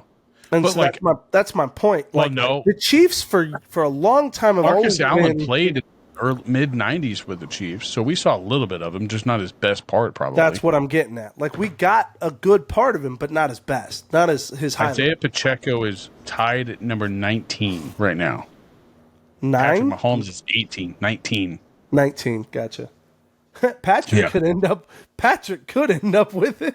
No, we don't run enough with Patrick either. I mean, I'm pretty sure Yeah, because I mean, Travis Kelce has rushing touchdowns. Believe it or not, Patrick's that's what's wild. Patrick's already the leader for passing touchdowns and stuff, right?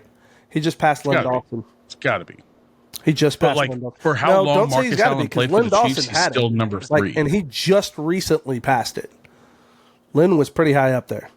Did he pass the touchdowns, or did he pass the touchdown connections with a tight end or a receiver or whatever? No, I think it was just touchdowns. Touchdowns thrown. Oh, okay. Yeah, then I believe that. But Marcus Allen played less time. Len's whole career was with us, and he was Super Bowl winning quarterback, so he was good. Still a wild thing, but no, the Cowboys suck. We are in postseason. Are in, and we're headed to a 3-peat. Let's go, baby. And I'm gonna call Chiefs Bills AFC Championship versus Eagles Lions. There you go. With the Chiefs versus Lions in the Super Bowl. There you go. And don't do it to me, Bobby. I don't want to. Don't do it to me, Bobby. Come on. No, I just don't want to call it the Super Bowl because I have no idea. Chiefs winning the Super Bowl. That's such a close. You don't want to play your first game and your last game against the team that beat you. I'm just saying. Chiefs. So here's what I'm saying: Chiefs win the Super Bowl and enter our villain era for everybody. Because do you have more respect for the Patriots now that you guys are on like your guys' Super Bowl streak? Do you have more respect for like Patriot fans? No. The hatred? No. So like you don't feel what they felt. Oh, I feel what they felt. But I don't have any more I don't have any more respect for them because I don't think they were the same team that we are. They probably have better morals. That's the Who, the Chiefs? Have better morals? Yes. I agree, and that's the difference maker to me. But we didn't know. We didn't get to see. We're champions because we bust our ass and because we have raw talent and because we're consistent. Like, it's not because we're looking for every advantage. It's because we're in the dirt fighters. That's what I like. To me, the Lions and what they're embodying with this just kind of gritty ground fighting. I love it because I've always felt that that's what the Chiefs were. That they are fighters. Dad said it since I was a little kid that we are a fourth quarter team. That you will never see the Chiefs quit. They fight all the way to the end. We're a fourth quarter team. That's where we do our most powerful work is in the fourth quarter. When the pressure's on and the heat's turned up, that's when we perform. But I like Dan Campbell too. I've watched them do it. Oh, I freaking love Dan Campbell. I think the Lions are one of the coolest teams in the NFL right now. I have a video that I saved on my phone. It was the Detroit Lions are the NFL's Degeneration X. Yes. I absolutely love that. I think I have it. It's like my most watched video on my phone. Because it's the intro for Degeneration X. That's cool. Oh, look. Send that to me.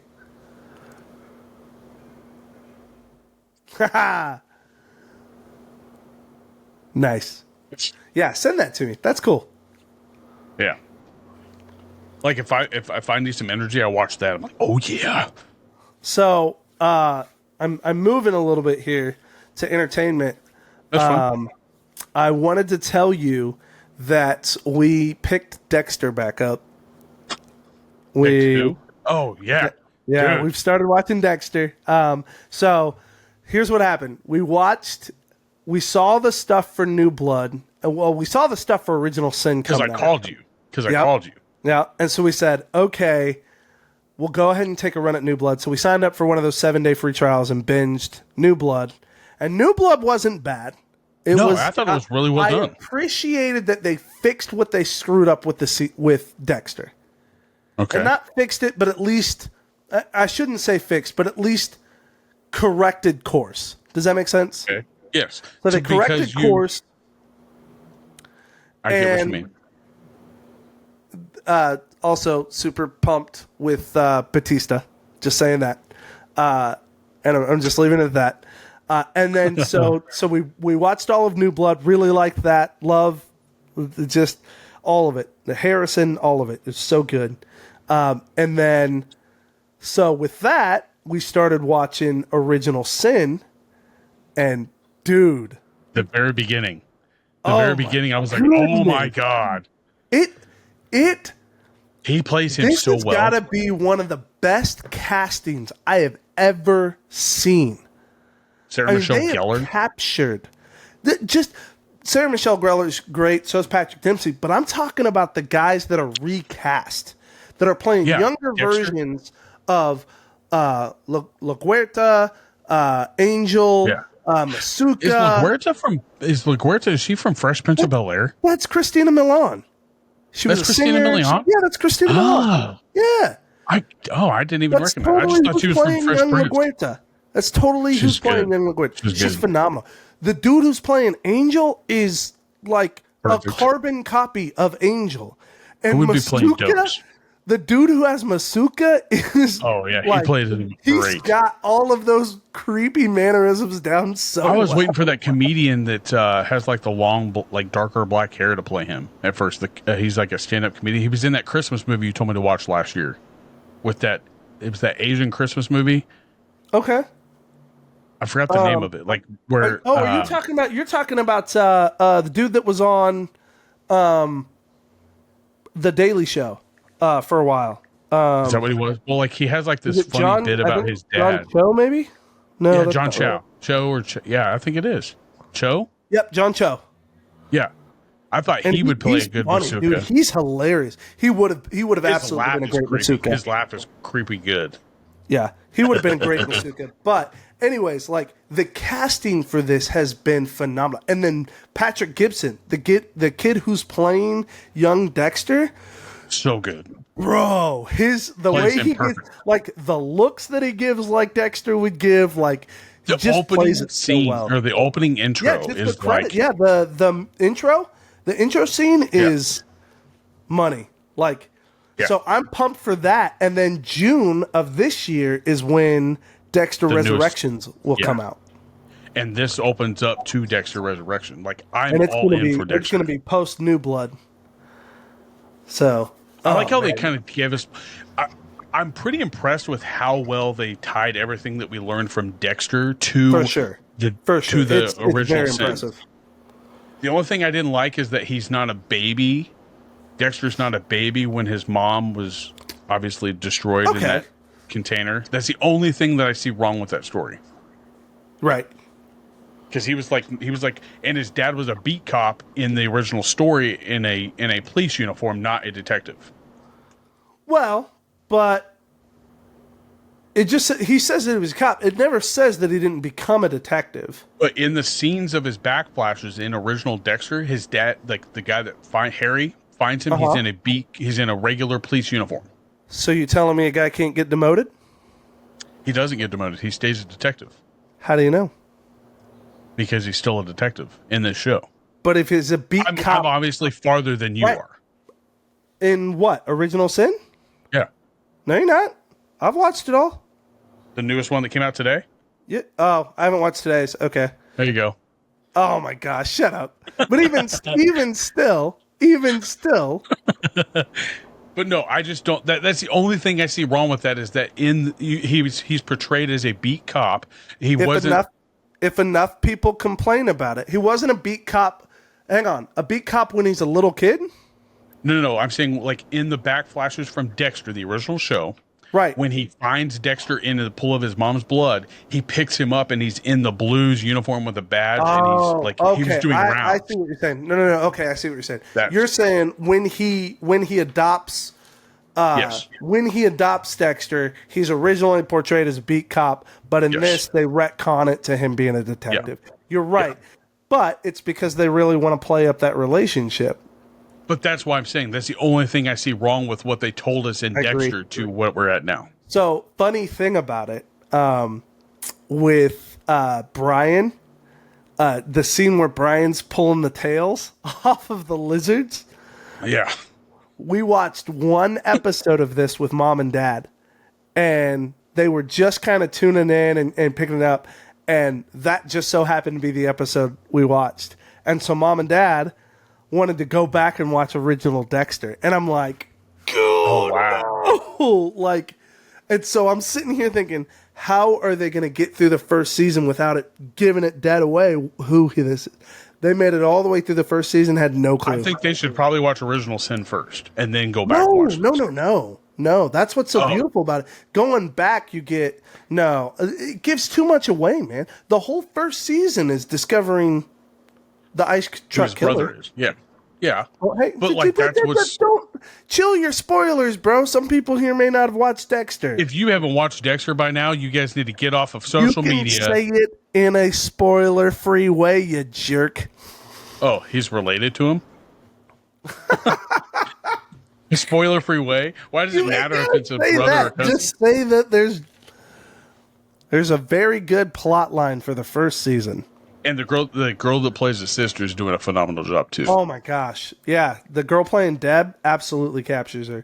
Although I still see Deb just as the same way she is an adult. She's just her mouth is, I think, worse as a kid. She's an insane, like, her mouth is terrible, and that girl is just desperate for attention. Like, good Lord. Still good though. Like I started when we got off our last episode was the last time that we recorded was when Dexter's Original Sin debuted. Oh and they man, had two episodes. Nice. And I was like, oh snap! So I watched both of those episodes. I was like, oh no! I was like, we haven't watched today's episode, but we've watched all the others. It's been really good. So absolutely loving that. Yeah. What I've been watching, I started to rewatch Mad Men, and then we lost the AMC free thing, so I kind of put that on delay because I've seen it already. It's sad. Nothing special. I don't know if you watched Mad Men, did you? No, never watched it. It looked good. What? I never watched it. It looked good, but I never watched it. Like that whole boomer thing that we were talking about. Like imagine that, like on steroid. Like when you watch it, it's like, wow. But there's no way they can make this show today. Oh, it's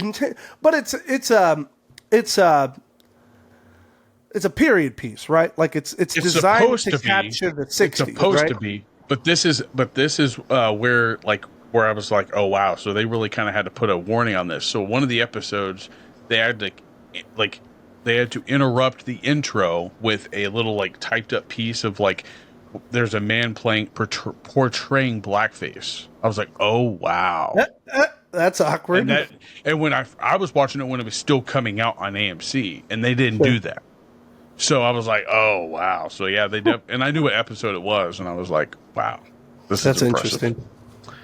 But no, I'm rewatching that, and then I'm still watching Landman with Billy Bob Thornton. We just started that. That's been really good. I think the chick that plays from Varsity Blues, she's doing an awesome job. Like, how have we not seen her in more stuff? Bro, Ali Larter is dangerous. That's all there is to it. She's still beautiful. She is a very beautiful woman who is also just a very good actor. And is it weird to say that her daughter is also beautiful? Like, is she of age? It's not weird to say. Like, are you saying like her real daughter or the girl who's playing? No, the daughter that is playing her daughter. Is she of age? I think so. But can we talk like that girl is like both of them play a character that I just want to smack. I just want to be like, yeah. But so like Billy Bob is playing his same role that he's always played. It's Bad News Bears, but as a redneck. It's Bad News Bears, Bad Santa, all of it. It's the same character. It's the crabby ass old man. How do you like the intro song? Is Friday Night Lights' intro song? I do believe, isn't it? Is it? It sounds just like it from the show. I don't know. Yeah, it's just... That was a show I never finished. I watched like the first 2 seasons. No, but you remember the sound, the intro to the song, right? Yeah, I think it's the same song because like the very first episode, they open up in a Permian football game. It's Friday Night Lights' football game. Yep. Yeah, that's where, what's his name? Dakota Loving was coaching at. Dakota Loving wants to go to the game. Dakota Loving. But no, I'm still watching that. But I also, did you watch Nate Bargatze's special? I haven't yet. I want to. I can't wait. Is it good? Oh, yeah. All right, I'm going to watch it. Well, like, you have haters on the internet. They're going to be like, oh, I was kind of upset because you gave us stuff. It's like, shut up. Don't ruin it for everybody. I love Bargatze, so whatever he brought to the table, I'm sure I'm going to love it. But right after that debuted, he was on a episode of Something's Burning with Bert Kreischer. And Bert Kreischer has always called him the the most successful comedian in today's society, just because he's for everybody. He's for your grandparents, he's for your kids, he's for you. He's clean, and you can share his comedy with anybody, and it's funny. Yeah. And the dude Bert knows that his stuff is tied specifically to people who are, everyday people, a little more not adventurous, like everyday people. Yeah, like having a drink, yeah. But his hatred towards like weird food is just so funny to me. Like he eats like a child, and he admits it. He's like, I like McDonald's. Is that Bert or Nate? Nate Bargatze. He's like, I like McDonald's. He's like, and like he on the episode of Something's Burning, he's like, man, you need to give McDonald's more credit. You need to walk in and have respect for that place. He goes, they're worldwide. His delivery is just hilarious. That's the thing I was saying. Like Nate Bargatze to me, his jokes, like Jim Gaffigan, but funnier. It's not about the jokes that he's telling; it's the way he delivers them. Yeah, it's a story. It's how he delivers it, and it's so funny. It's relatable, and you just get to laughing. It's so good. And I don't want to give everything away, but like I would say, I have a funny bit from this that like don't give nothing away. I want to watch it. Right. My favorite bit of his of all time is how he tells people about how his wife mows the lawn or why she mows the lawn, and like she had to go and tell everybody that, hey, you need to tell everybody that you wanted to do this. Right. It's so like I didn't. He has the same type of bit, but this one. Yeah, you choose to do it. I don't need somebody coming over here knocking. Hey, why do you have your wife mowing the lawn? Well, here, let me go get my mom off the roof because she's doing the roof too. Oh man! Anything else you've been watching? I wrote some stuff. Oh, Happy Gilmore 2's trailer came out. I'm excited for that. I'm so pumped for that. When does it actually air? When does it come? It'll be on Netflix this spring, I think, 2025. Okay. Spring. I am so pumped for that, dude. It aired right before the Chiefs game on Netflix. We're gonna watch that, right? Oh, I'm definitely gonna watch that. Yeah. Let's see here. Oh, I got my dad to watch Interstellar. He'd never seen it before. Oh, what do you think? I called him because he was watching it on the free version of Chubby. Because I couldn't find it. It hadn't been put on Netflix yet. It's on Netflix now. It just got put on Netflix, yeah. But he doesn't have Netflix. He watched it on Tubi, so it took twice as long to watch it. Ugh. And all the commercials? Yeah. And then so like the next morning he texted me, he's like, yeah, I cried. I was like, well, I mean, I expected you to cry, but like it was that movie will make you cry, man. That's all there is to it. I was like, how have you never heard of Interstellar? Dang good movie. Oh, I had a question for you. What's your favorite intro song to a TV show or movie, or like any of the '90s? Like, which song like do you remember most of like an intro song to a show or something that we used to watch? The catchiest one I can think of right now is Hawaii 5-0. I never watched that. I never watched the original. We watched like 10 seasons of the newest one, but man, that tune. Like, you can't get that out of your head. Dun, dun, dun, dun, dun, dun, dun, dun, dun. Yeah, must not have heard that. I was thinking along the lines of, like, Nickelodeon, Salute Your Shorts. Oh, I could sing those, probably. I could probably still sing those. Camp on a wanna, we hold you in our hearts. And when we think about you, it makes me wanna fart. It's part. It's now get it right. We never part. Get it right or pay the price. Right. Pay the piper. Is it pay the price or pay the piper? Pay the price. No. Oh, I also just started watching Person of Interest with Jim Caviezel. Person of Interest, yeah, pretty good so far. I never watched it. It's all right. It's nothing like it has. Do you know what it's about? If I remember the premise, isn't it like he somehow has the ability to see people before they're in danger or something like that, and he goes and helps them? He's with the guy from Not Lost. him, but the other guy. The guy from Lost. Yep. He's the one that invented like what we know as the whatever CARE Act or whatever that is, about being able to listen in on cell phones, videos, and all that stuff. Right. So pretty much God's Eye from like Fast and the Furious 6 or whatever that was. Eagle Eye. He was the inventor. Remember that movie? With similar to that.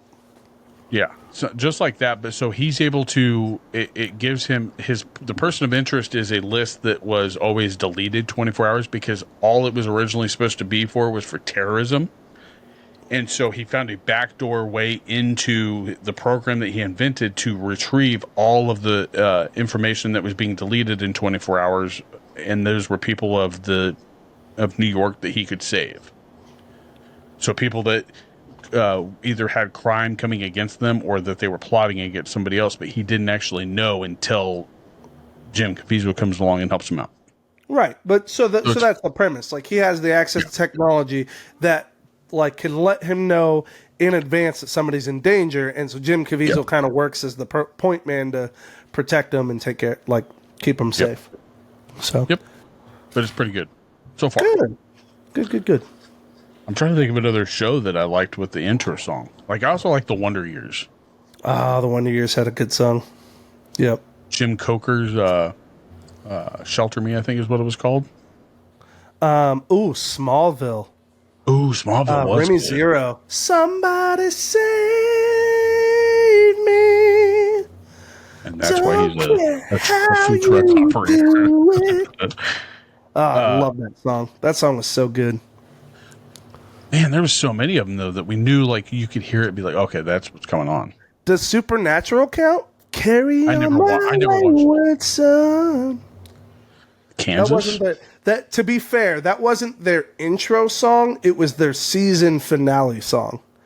Every season finale had "Carry On, My Wayward Son" as the kind of intro to it. Like as it was the kind of recap like Jeepers video. Creepers. Jeepers Creepers. Oh gosh, that movie and that song. Whew. The first one was an OG. First one, yeah. None of it. The second one was not bad. Let's be honest, it was not terrible.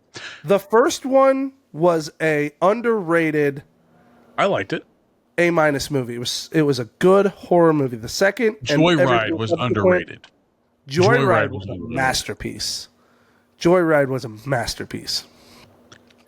Can you tell me what sport they were playing? A teenage masterpiece. So maybe not like high quality masterpiece. But it was not The Godfather. No, for a teenage horror thriller like scary movie. Fantastic. Did you ever watch The Offer yet? The Offer? No, I still haven't watched The Offer yet. Shenanigans. Yeah. But I had that, and then there was another one that Joyride or Jeepers Creepers 2. What sport were they playing? Do you remember? No. I think I only saw that movie once. Well, they were on the school bus, but nobody ever really remembered what sport they were like on the school bus for. Like wrestling? No. I don't know. It was basketball. I thought it was track because they had track and field stuff on the bus. Well, maybe it was track and field. No, apparently it was basketball. I was wrong. I lost. It was a trivia question. But no, man. I think that's an episode. Yeah. Sounds good, about buddy. an hour and a half? I don't know. 2 hours. Holy crap. No, not 2 hours. It's 6:05. Well, so that's an hour and a half. We had a lot to talk about. We started it. Did we start at 5? Oh, man. We did. Well, cool. Hey, this was fun, Bobby. I love you, man. Yeah. We need to be more consistent. That way we don't talk as much. No kidding, right? All right, bud. Well, I love you. Love you too, man. Love all the listeners, and make sure you follow and like our sponsors, Rage Beef Jerky and HCW. Yes. I'm still holding on to Jerky. I'll be sure to plug their our little like promo that we did into our next episode because I forgot to do it last episode. Did you? No, throw that in. Throw that in for sure. That was fun. Yeah. Well, man, I love you. This was a good talk. Love you too, man. You have a good time in Florida. Stay away from the gators. I will. We'll stay nice and warm, man. We were on the beach. It was 73. It was a nice day today. I got a little sun. So I don't mind snow. You go stick your toes in the snow, and I'll stick mine in the sand, and we'll see who enjoys it longer. I'll keep my toes longer if you're around gators. Fair enough. Fair enough. All right, bud. But I love you. Love you too, man. Have a great day, night, weekend. Have a great one, bro. Have a great one. Bye. Bye.